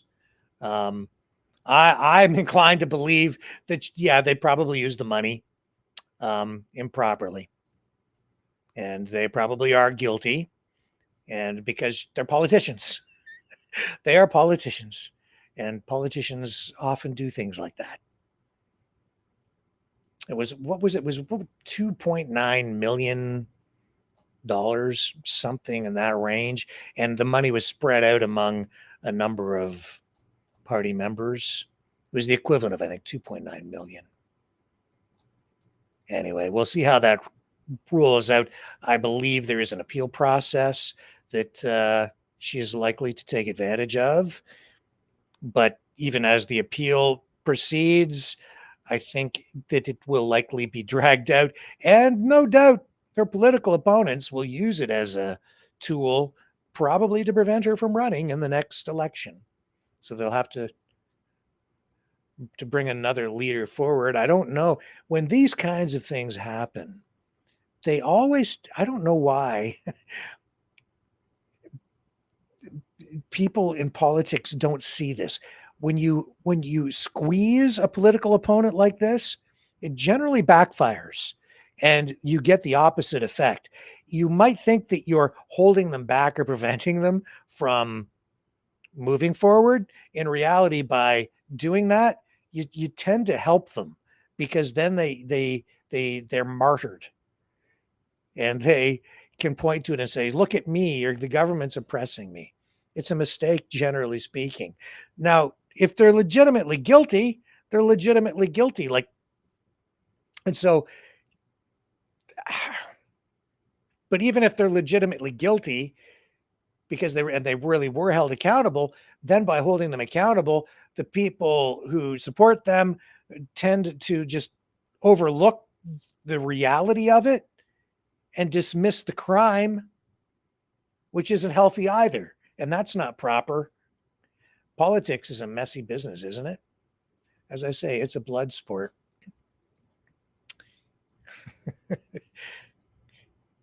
And here's Kid Rock in his blood red, white, and blue, super patriotic Kid Rock roll suit, I guess.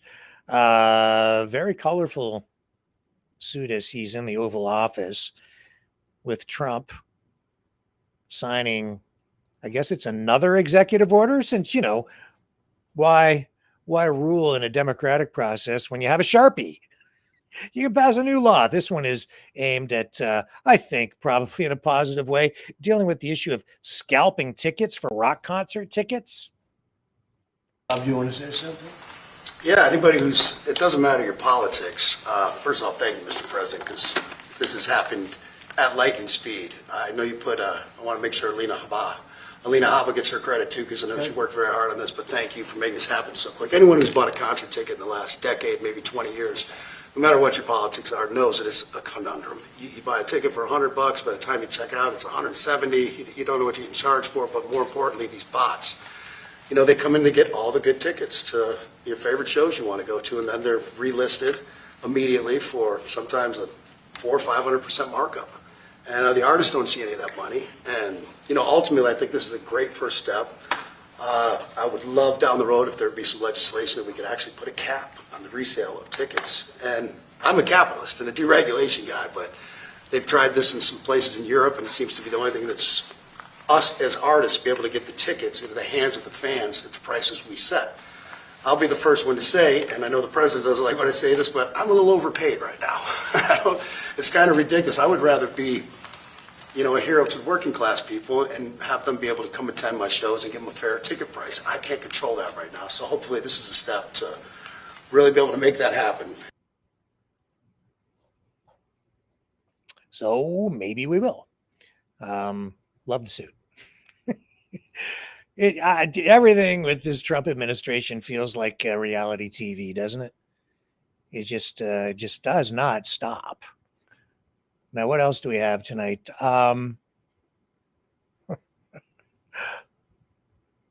Aubrey Cottle. You remember the guy who hacked into the Give Send Go during the Freedom Convoy? Well, Aubrey Cottle has been arrested. I meant to mention this the other night. I'm a little behind the curve on this. It's not that I didn't know. I was aware. We just kept running out of time and so much other news going on. I just didn't get to it. And it is actually not only an interesting story, but I think an important story. Let me show you Aubrey Cottle again, just in case you forgot who the guy is. He is someone who claims to be a co-founder of Anonymous and a professional hacker, lives in Oshawa, Ontario, but has had his cyber hacking skills, his tentacles into the internet all over the world, and certainly into the United States. Sometimes people just don't want to fucking accept the wisdom that you're trying to give to them. And that shit, it fucks with you. It does.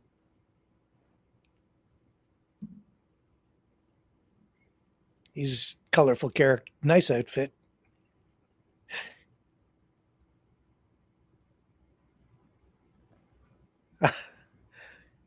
He's unusual. I am a cautionary tale.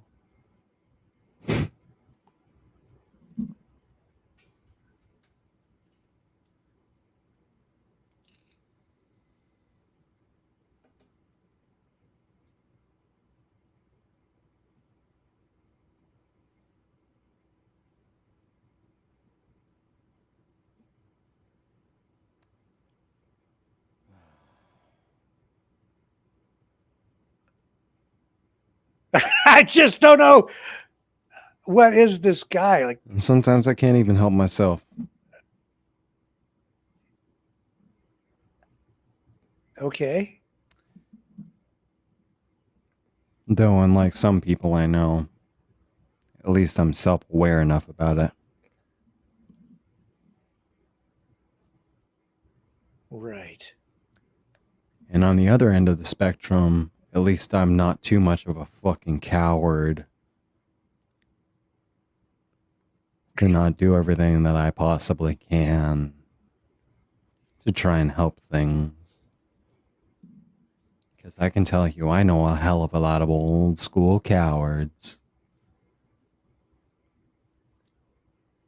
And they're all terrified of me. I don't blame them. I'm terrified of you, dude. But they are. I am. I'm very terrified of you. Please stay away from me. I don't want you anywhere near me. Honestly. And that includes my ex-wife. I can understand. Yeah.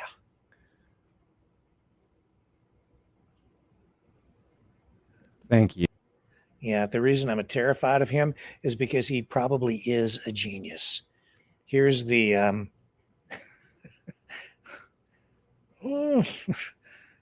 so this is the guy who hacked into the Give Send Go, got the list of donors, released it. Government got a hold of it. Interesting, isn't it, that the government got a hold of it, or CBC, and then it was released to the public, and all the names were made public from the Give Send Go donors to the Freedom Convoy. And here he is, named by the United States Attorney's Office, Western District of Texas. The Department of Justice announced the unsealing of charges against Canadian national Aubrey Cottle, 37 years old, of Oshawa, Ontario, in connection with the theft of data relating to the Texas Republican Party in 2021. Canadian authorities arrested Cottle Wednesday, that was last week, and are pursuing charges under Canadian law. A criminal complaint filed in the Western District of Texas alleges Cottle gained unauthorized access to a third-party hosting company's computer system to deface and download a backup of Texas Republican Party's web server, which contained personal identifying information. The information was distributed and made available for download online. Cottle allegedly claimed responsibility for the attack on social media. A search of Cottle's electronic devices revealed he was in possession of the data stolen from the Texas Republican Party. This guy is not joking around, just like Trump. Cottle has been charged with unlawfully transferring, possessing, or using a means of identification with the intent to commit or aid or abet or in connection with unlawful activity under state or federal law. If convicted, he faces a maximum penalty of 5 years in prison. Acting U.S. Attorney Margaret Leachman for the Western District of Texas made the announcement. The FBI Austin Cyber Task Force is investigating the case with valuable assistance from the Ontario Provincial Police and the Durham Regional Police Service. Assistant U.S. Attorney G. Karthik Srinivasan, there you go, is prosecuting the case. The Justice Department's Office of International Affairs also provided significant assistance. And then it says here, a complaint is merely an allegation, and the defendant is presumed innocent until proven guilty beyond a reasonable doubt in a court of law. And it is important to say that these allegations have not yet been proven in a court of law, in a Canadian court of law. And this is also going to be a more complicated case than normal because it involves an international incident and it is political in nature. And it is probably also viewed as something of an issue of national security potentially. And it makes you wonder what else Aubrey Cottle has had his tentacles into, doesn't it? This is a reminder of him bragging about hacking into the Give, Send, Go donor list. Yes, I doxed the truckers. I did it. It was me. I hacked Give, Send, Go, baby. And I'd do it again.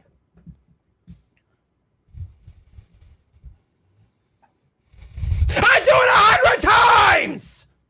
I did it. I did it.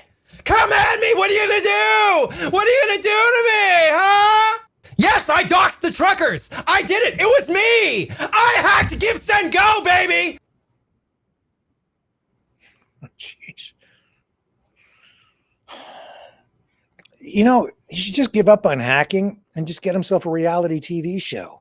He's colorful. Very entertaining. But I wouldn't want to be in his shoes right now. You know who else's shoes I don't think I'd want to be in? Ashley St. Clair's. Well, maybe might not be so bad. She's pleading poverty. This is Ashley St. Clair. She claims to be the mother of Elon Musk's 13th child. Here's a post from Ashley, a media personality of sorts, influencer, streamer. I guess she was working at the Babylon Bee a few years ago and met Elon Musk, claims that she had a relationship of some sort with him, which he has really not entirely acknowledged. So he hasn't really accepted full responsibility for his alleged baby or responsibility for the baby mama.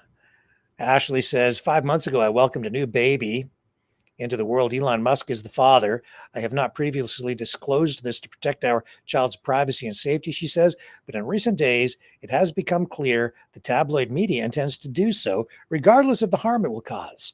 I intend to allow our child to grow in a normal and safe environment. For that reason, I ask that the media honor our child's privacy and refrain from invasive reporting. So she posts that. Now, I can also tell you that Elon Musk, even though he has not accepted responsibility for the child, he has provided like money to her. So even though he hasn't fully acknowledged paternity, because he has said on social media that he's not sure if the child is his. Great example, a great unelected, another unelected member of the Trump administration yielding great power wielding great power within the administration with the Department of Getting Even. But he has provided Ashley St. Clair with $2.5 million and an annual payment of $500,000. That's what he's been coughing up. And she wants him to take a DNA test, apparently, but so far that hasn't happened. And now things have deteriorated even further between the two of them. Oh my, a lover's tiff, only worse. Because I don't know, if with that kind of money flying around, Ashley St. Clair is still in a way sort of accusing Elon Musk of being something of a deadbeat dad, because the $500,000 a year that I guess he was saying he was going to cough up, he's scaled that back to some degree, and he gave her a Cybertruck. So here she is trying to hawk it. I'm selling it because I need to make up for the 60% cut that Elon made to our son's child support. Why do you think that he did that? That's a great question for him. You feel like he was sort of like vindictive against you in some way? Yeah, that's his modus operandi when women speak out. When was the last time that you spoke to him or tried to speak to him? February 13th. But he's just not responding to you at all? And how would you characterize sort of the way that he's going about you can check the stocks. I am I'm not the only one We won't who's get you lining on up after his messes. We're not going to get you.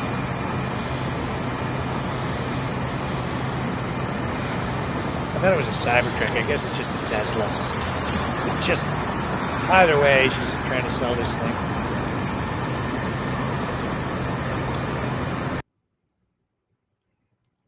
His 13th child. Great family guy. And he's got that, and he walks around with X on his shoulders all the time. Oh, he's so cute. Yeah, which child, what number is he? 14? I don't know. No, he can't be 14. So he had to have kids. This child must, I don't know. I can't keep track. Too many. I can't count that high. When I get up to those numbers, I have to take my shoes and socks off. And even then, it gets complicated. It's complicated. Yeah. He can afford it, though. He can afford the alimony. My recommendation to all the men out there is just stay married. Yeah.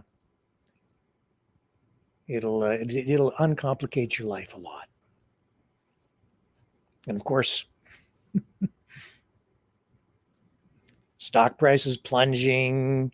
Elon's on a tour he's doing rallies, trying to drum up support for Doge.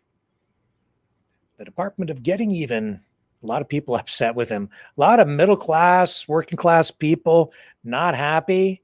A lot of seniors not happy as he gets in there and hacks and slashes and burns the system down. And this person here, I don't know what the heck to make of this. This is kind of weird. I think it's real. It's real, but I don't know.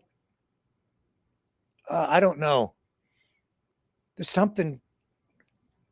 I'm just going to run it because it just defies description for me. How do I even tee this up so you can understand, other than to say this person wants to meet Elon Musk face to face? Dear Elon, I doubt you'd want to come face to face with me, boy. You're your boyfriend, no doubt. Lies. Oh, and I'd see right through them, and you know I would. Would it be a dream come true if you met me in person? Would it?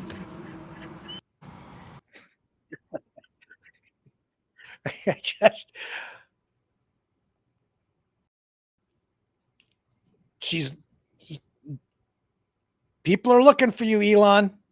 They're out there looking for you, dude. Okay. I told you I wasn't here on Saturday because it was birthday party day for both my son and my father, both of whom, excuse me, born April 1st, which is tomorrow. And I keep getting days mixed up and I lose days. So here's the thing. Had a good birthday party dinner thingy, family on Saturday.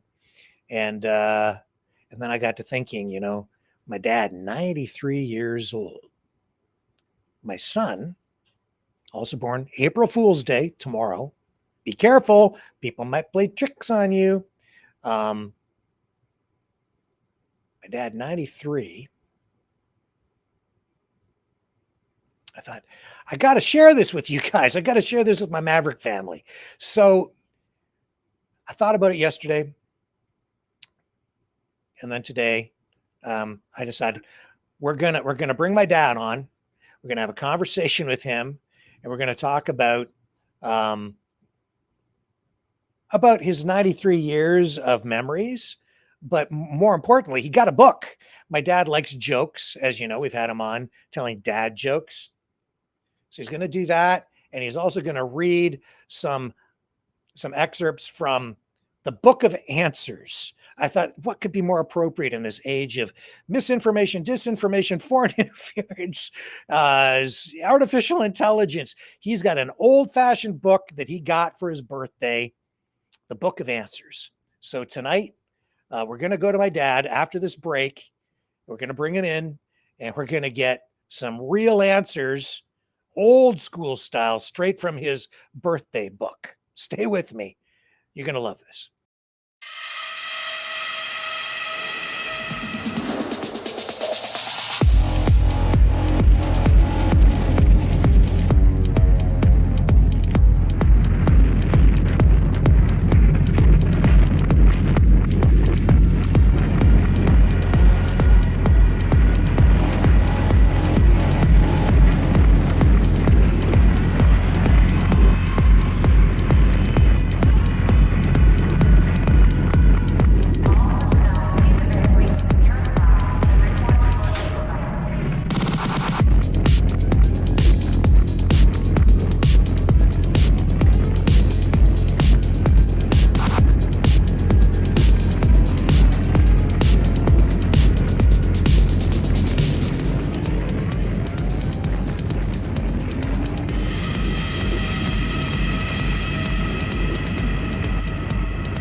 Maverick News.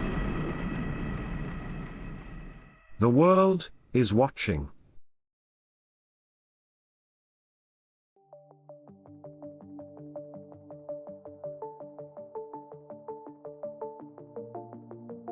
Greetings, brave Mavericks. Our quest for truth continues.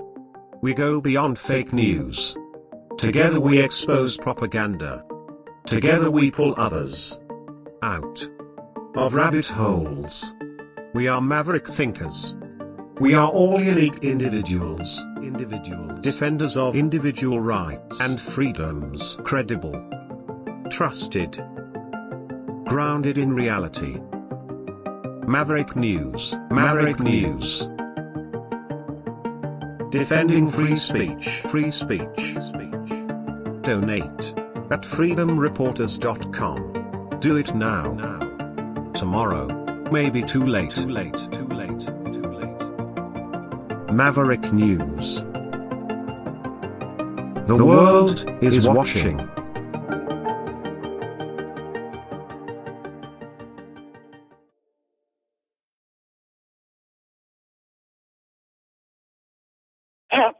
Can you hear me? Yeah. Yeah, I hear you. Well, that's good. What do you want to hear about?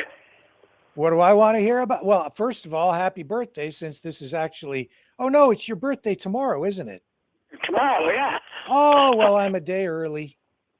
Oh, there you go. Well, maybe this will be a triple, a hat trick birthday for you probably then, because there you go. Because I said happy birthday on Saturday, and now I'm saying happy birthday on Monday, and right. I'll have to call and say happy birthday again tomorrow. So what would you like to know here?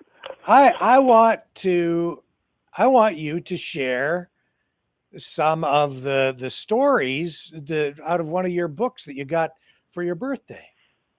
Yeah, well, I can do that. Any particular story? Well, I haven't read the book, so I don't know what's. I don't even really know what's in it. But it was it was the book of facts. Here, how about who was the first heavyweight champion to retire undefeated? The first heavyweight champion to retire undefeated. Yeah. Oh boy, would that be Rocky Marciano?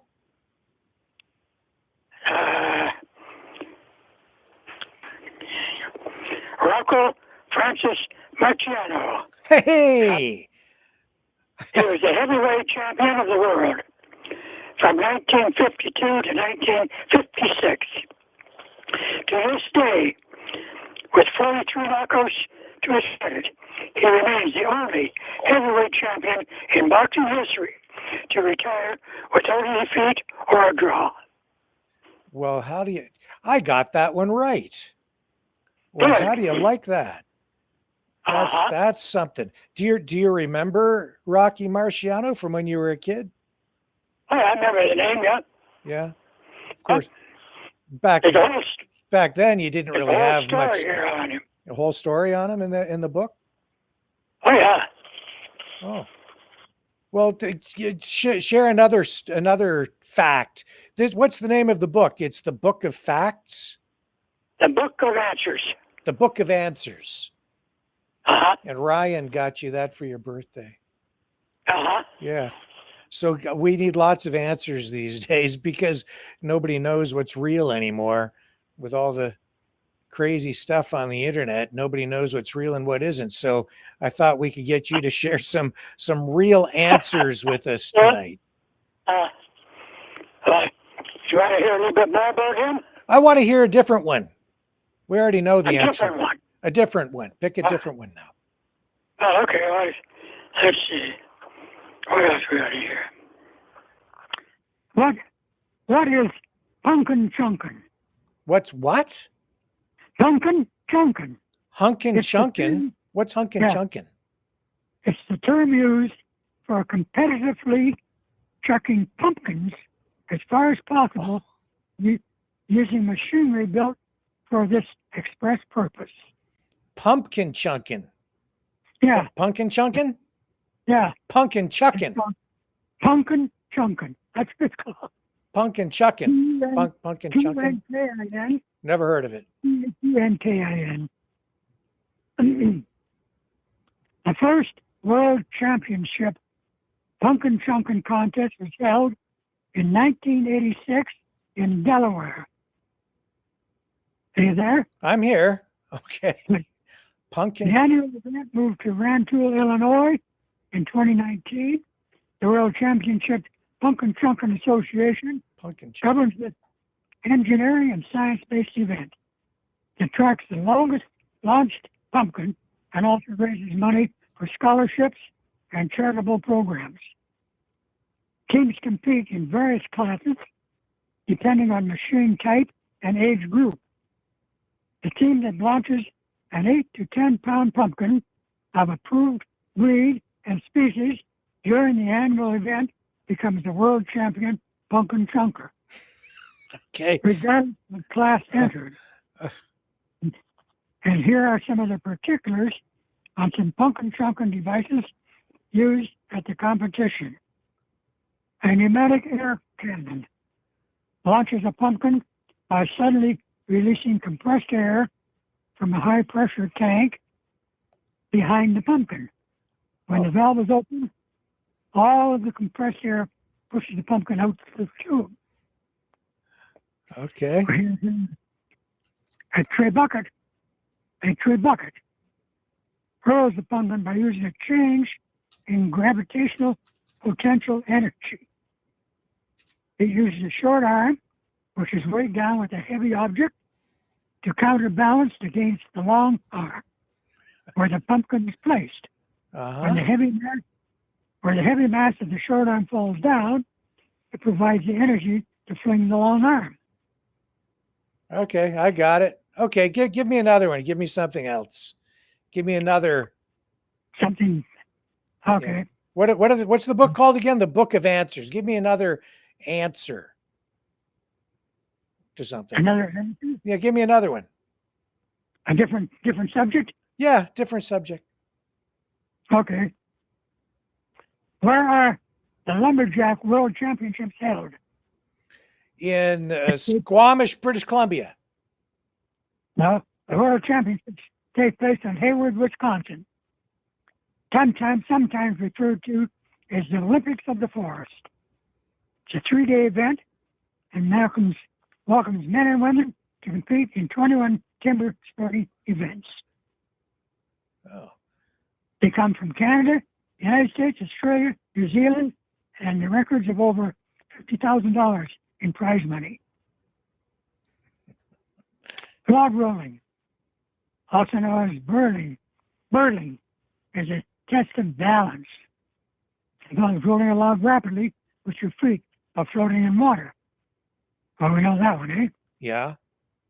Boom running. Competitors run across a series of linked floating logs, or a boom, as fast as possible from one dock to another and back. And chopping is just what it sounds like. Lumberjacks and lumberjills test their endurance using axes to compete in the standing chop, underhand chop, springboard chop, and standing block chop. Okay. Well, give me another one. Something completely different. Go to a way different part of the book. Okay.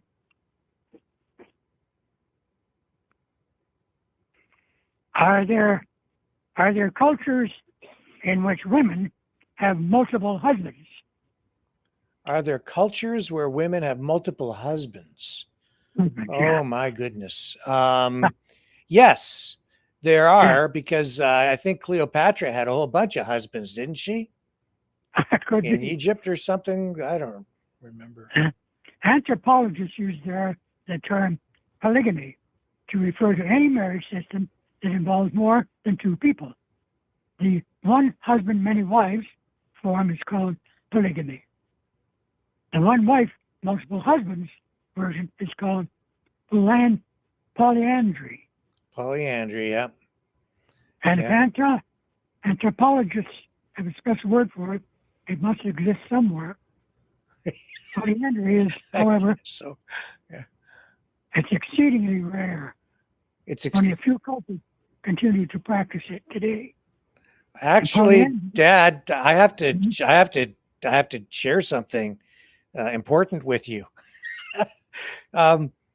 Mom has been watching shows on those lifestyle channels and they have people who do that kind of thing, and she knows all about it. If you want to find out about all that stuff, she's well versed. She'll fill you in. She has all the gossip. She watches like the Housewives of Beverly Hills, and she watches all the shows about all the people doing all those, risque things.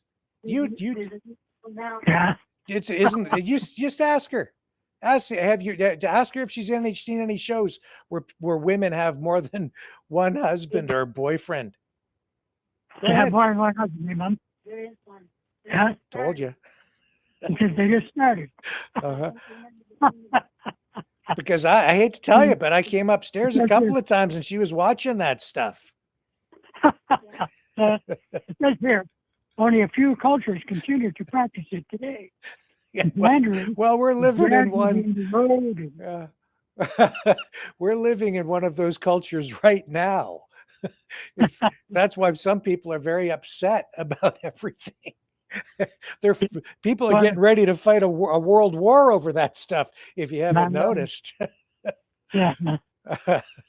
Oh my goodness. Oh. Yeah.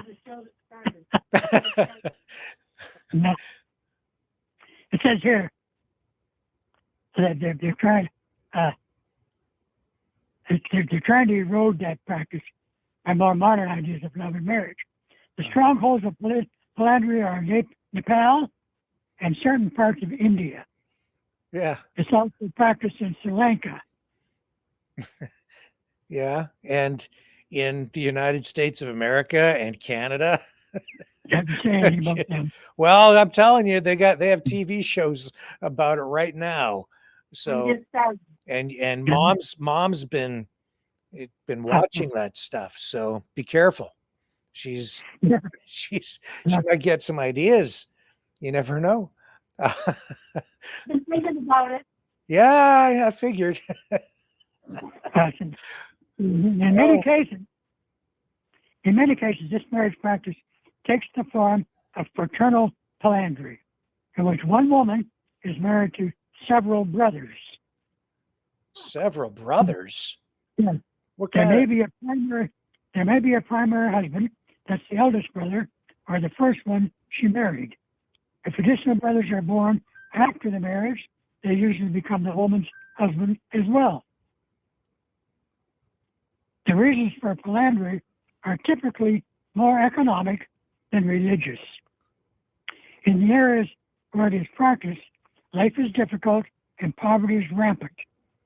If a family divided its property among all the brothers, no one would have enough land to survive on. Through farming and herding, keeping all the brothers as part of one family keeps the familial plot in one place. The herding lifestyle also means one or more brothers are often away, tending the livestock for a longer period of time. So the other husbands can stay at home, protect the family, and tend the farm. Okay? Well, might not be a bad setup, because then you can take turns taking the garbage out. Yeah. Right. And it's your turn to cut the grass. It says here, other things besides garbage too. Yeah. I do the recycling, you do the garbage. Fred gets to cut the grass. It says here, the resources are so limited, philandry also serves as a form of birth control. Since the wife can only get pregnant once every 9 months, no matter how many husbands she has, no one is ever sure which father sired which child. Oh my! So each tends to treat all the kids as if they were all his own. Okay. There you go. Okay. Did you I think that the story that we shared over your birthday dinner about the score was more entertaining, to be honest. Do you not remember buying Score hair gel? Yeah. That was all the rage back in the that was the 1970s, right? Mm-hmm. And you'd slick back your hair. Everybody was wearing their hair all just like gelled up and cemented in place. And that stuff, I still remember that. I don't know. You probably wondered where all your Score hair gel was going. It was me. I was going into the bathroom and I was slicking my hair back. And yeah, I remember you'd put that stuff on and your hair would turn to plastic, so it wouldn't move even in a hurricane. Yeah. Yeah. Yeah. And then you don't remember that? No, I do. Your mom does. I can't believe you don't remember Score hair gel. You had Brill cream sometimes. Yeah. Yeah. But you actually used to buy Score more. Yeah. Yeah, you did. Is the North Star always in the north? The answer is yes. Yes, it is. But it's not quite that simple. Although the North Star is always in the north, it isn't always the same star. The North Star is also called the pole star. Yeah. Because it is the star most directly above Earth's North Pole. It appears due north of the observer, and the angle between it and the horizon tells the latitude of the observer. Consequently, the North Star has been used for navigation for thousands of years. However, the North Star has limited capability as a navigational tool because it's only visible in the northern hemisphere. It is of no help south of the equator. There's no precise southern hemisphere equivalent to the North Star, although the constellation Crux, or the Southern Cross, points to the South Pole. Back to the North Star and why its identity changes. Due to the precession of the equinoxes, which is a fancy astronomer's term for Earth wobbles, when it turns, the axis upon which our planet rotates shifts ever so slightly. As the shift occurs over many centuries, another star in the distance elbows its way in as the useful North Star. Currently, it's Polaris, a middling bright star at the end of the Little Dipper's handle, about 430 light years from Earth. The time is running out for Polaris, just as it did for its predecessors. In 3000 BC, the star Tuvan in the constellation Draco served as the North Star. In AD 3000, Gamma Alpha, or Leary, will get the call. Iota Kappa will have its turn in AD 5200, followed by Vega in AD 14,000. So the stars move. Yes, I guess they do.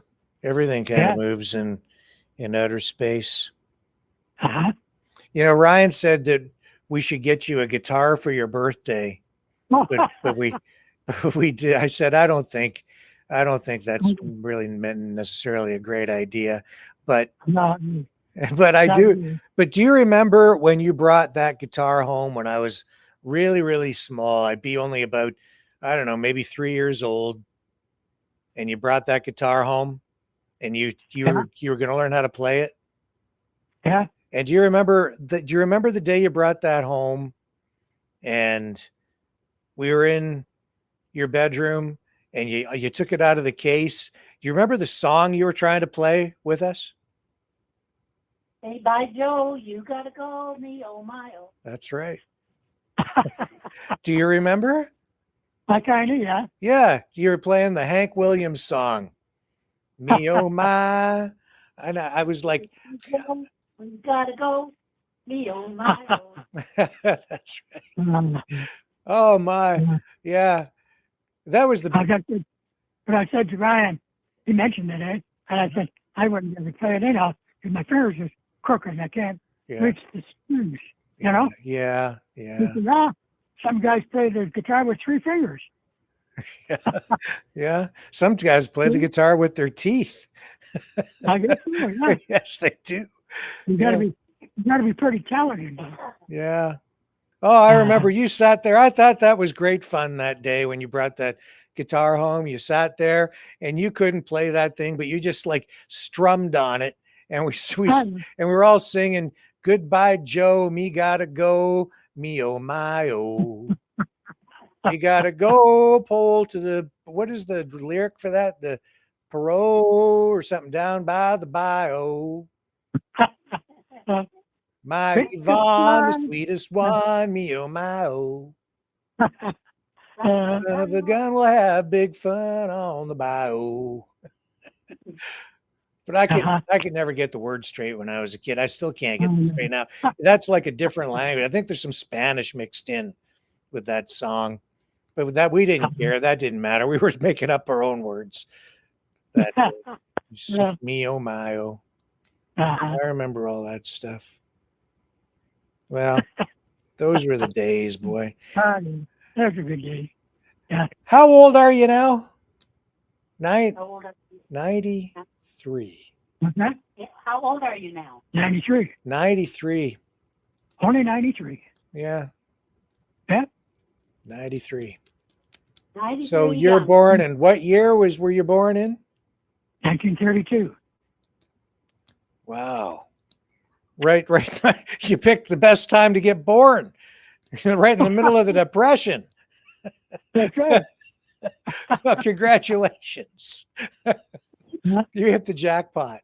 Oh, Hang on. Yeah.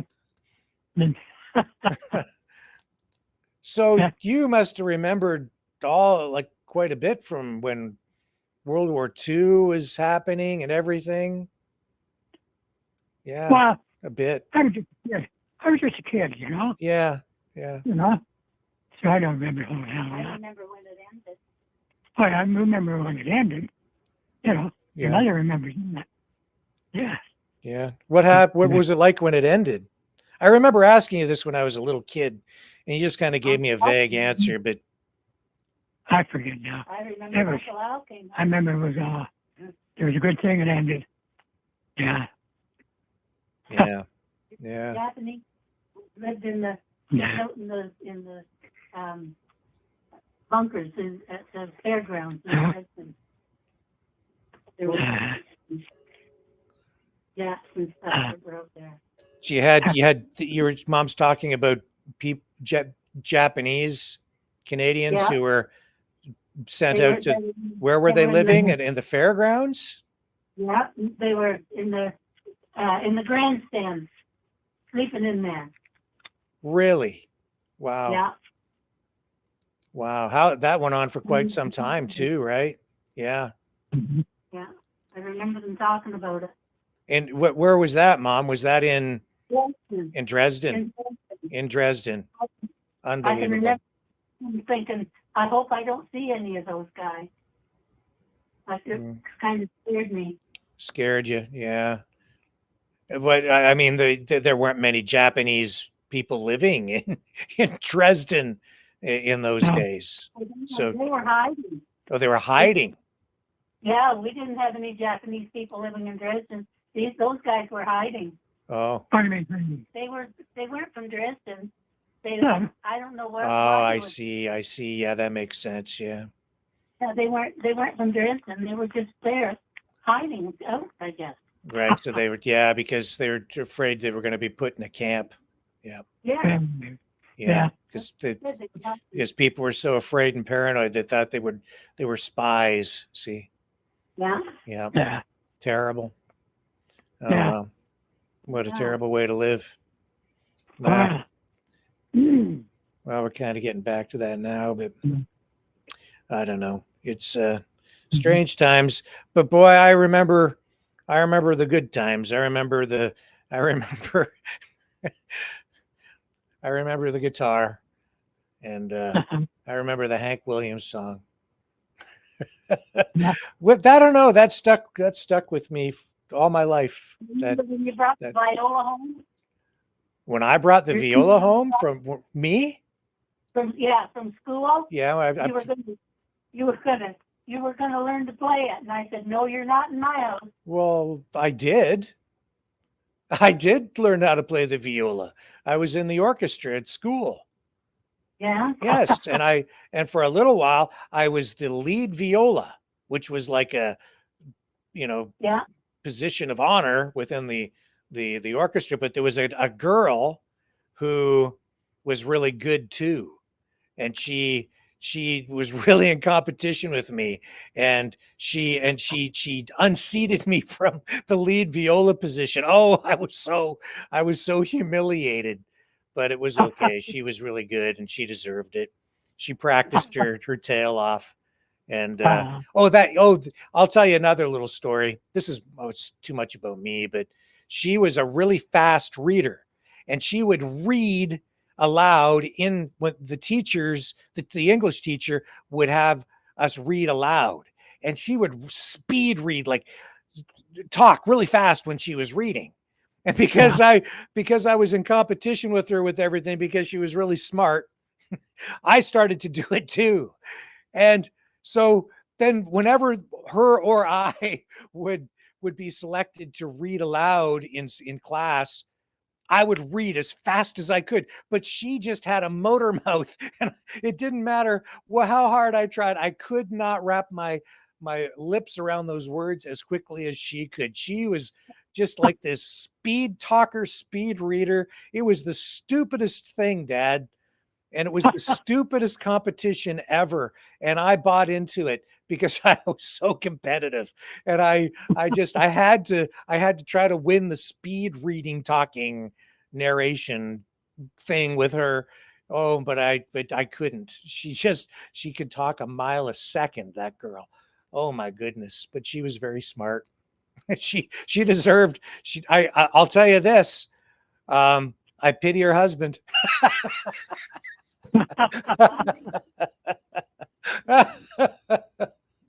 Oh my goodness. Yeah, I ran into her a few years ago. It's got to be, well, a few years. It's probably 12 or 15 years ago now. I ran into her, and I won't tell you her name, but she was married to a politician. So I guess in that respect, it was a match made in heaven. She's very nice, though. Very nice lady. She had a great family, and I didn't challenge her to a speed reading contest when I ran into her at this event, but that was a long time ago. Oh boy. So sorry, Mom. I did learn how to play the viola. Yeah. Well, that was fun. Well, just to sign things off tonight, Dad, tell us a joke because we've talked about war and bad stuff. But give us a joke to make everybody smile. Okay. Give me a joke. Yeah, you've got a million of them off the top of your head. Just share a joke with us. One joke tonight. I've got a young kid was come home from school and went straight to his room. So his dad walked in and said, "What's the matter, son?"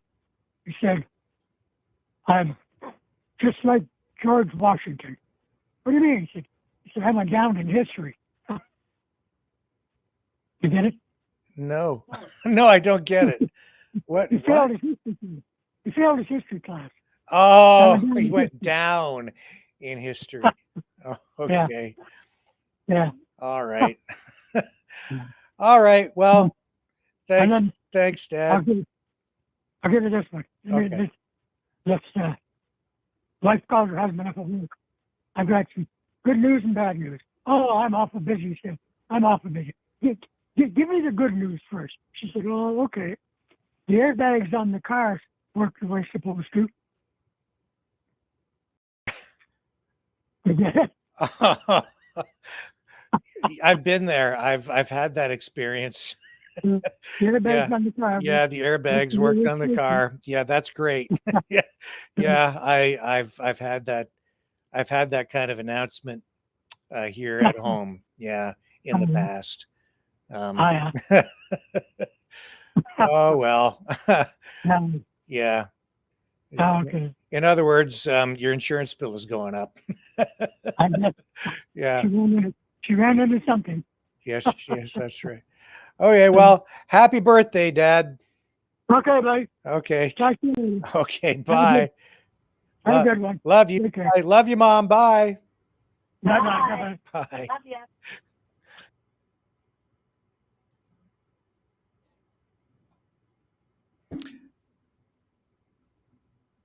Happy birthday, Dad.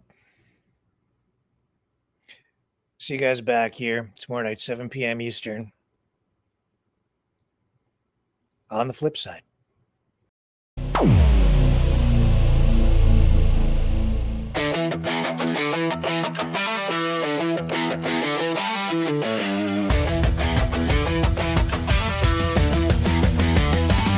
He's got a plan.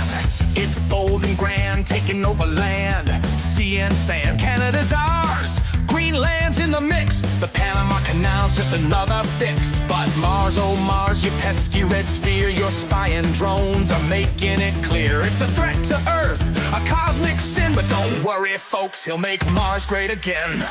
MAGA Mars, you're the 53rd state. Under Trump, your future is great. With Elon Musk and the Space Force too, we're slapping tariffs on your Martian crew. Make Mars great, yeah, make Mars ours. Wave that flag on the red rock stars. We'll impose sanctions regulations, taxes and fines. Martian exports know they're crossing the line. The Martians cry foul, but Trump doesn't care. He'll build a space wall floating up there. Elon's on board with rockets ablaze. The stock market's loving this Martian craze. He says, trust me folks, I know the deal. Martian gold is ours, this plan is real. Mega Mars, you're the 53rd state. Under Trump, your future is great. With Elon Musk and the Space Force too, we're slapping tariffs on your Martian crew. Make Mars great, yeah, make Mars ours. Wave that flag on the red rock stars.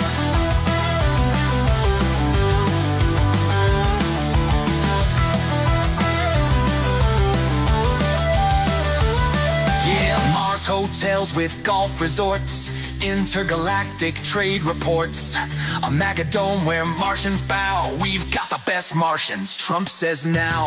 Fake news claims the plan's absurd, but Trump tweets back, it's the final word. Martian drones not on my watch. Space Force ready to kick it up a notch. Mega Mars, you're the 53rd state. Under Trump, your future is great.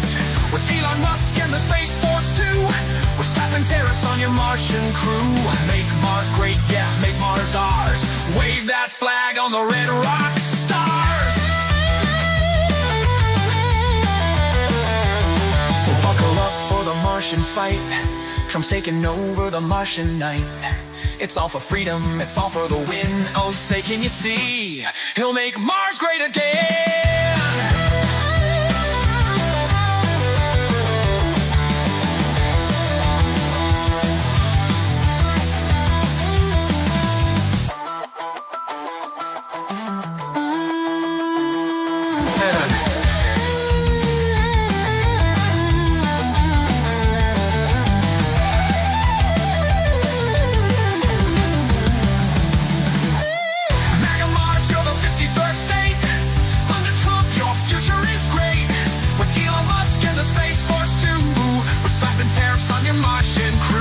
Make Mars great, yeah, make Mars ours. Wave that flag on the red rock stars.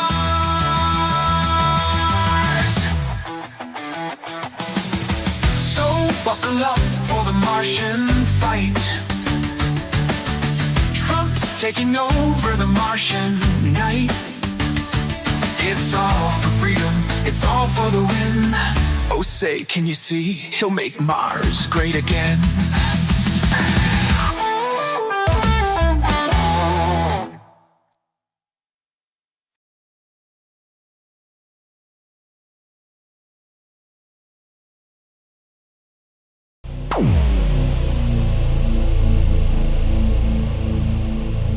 This has been a Maverick Multimedia production.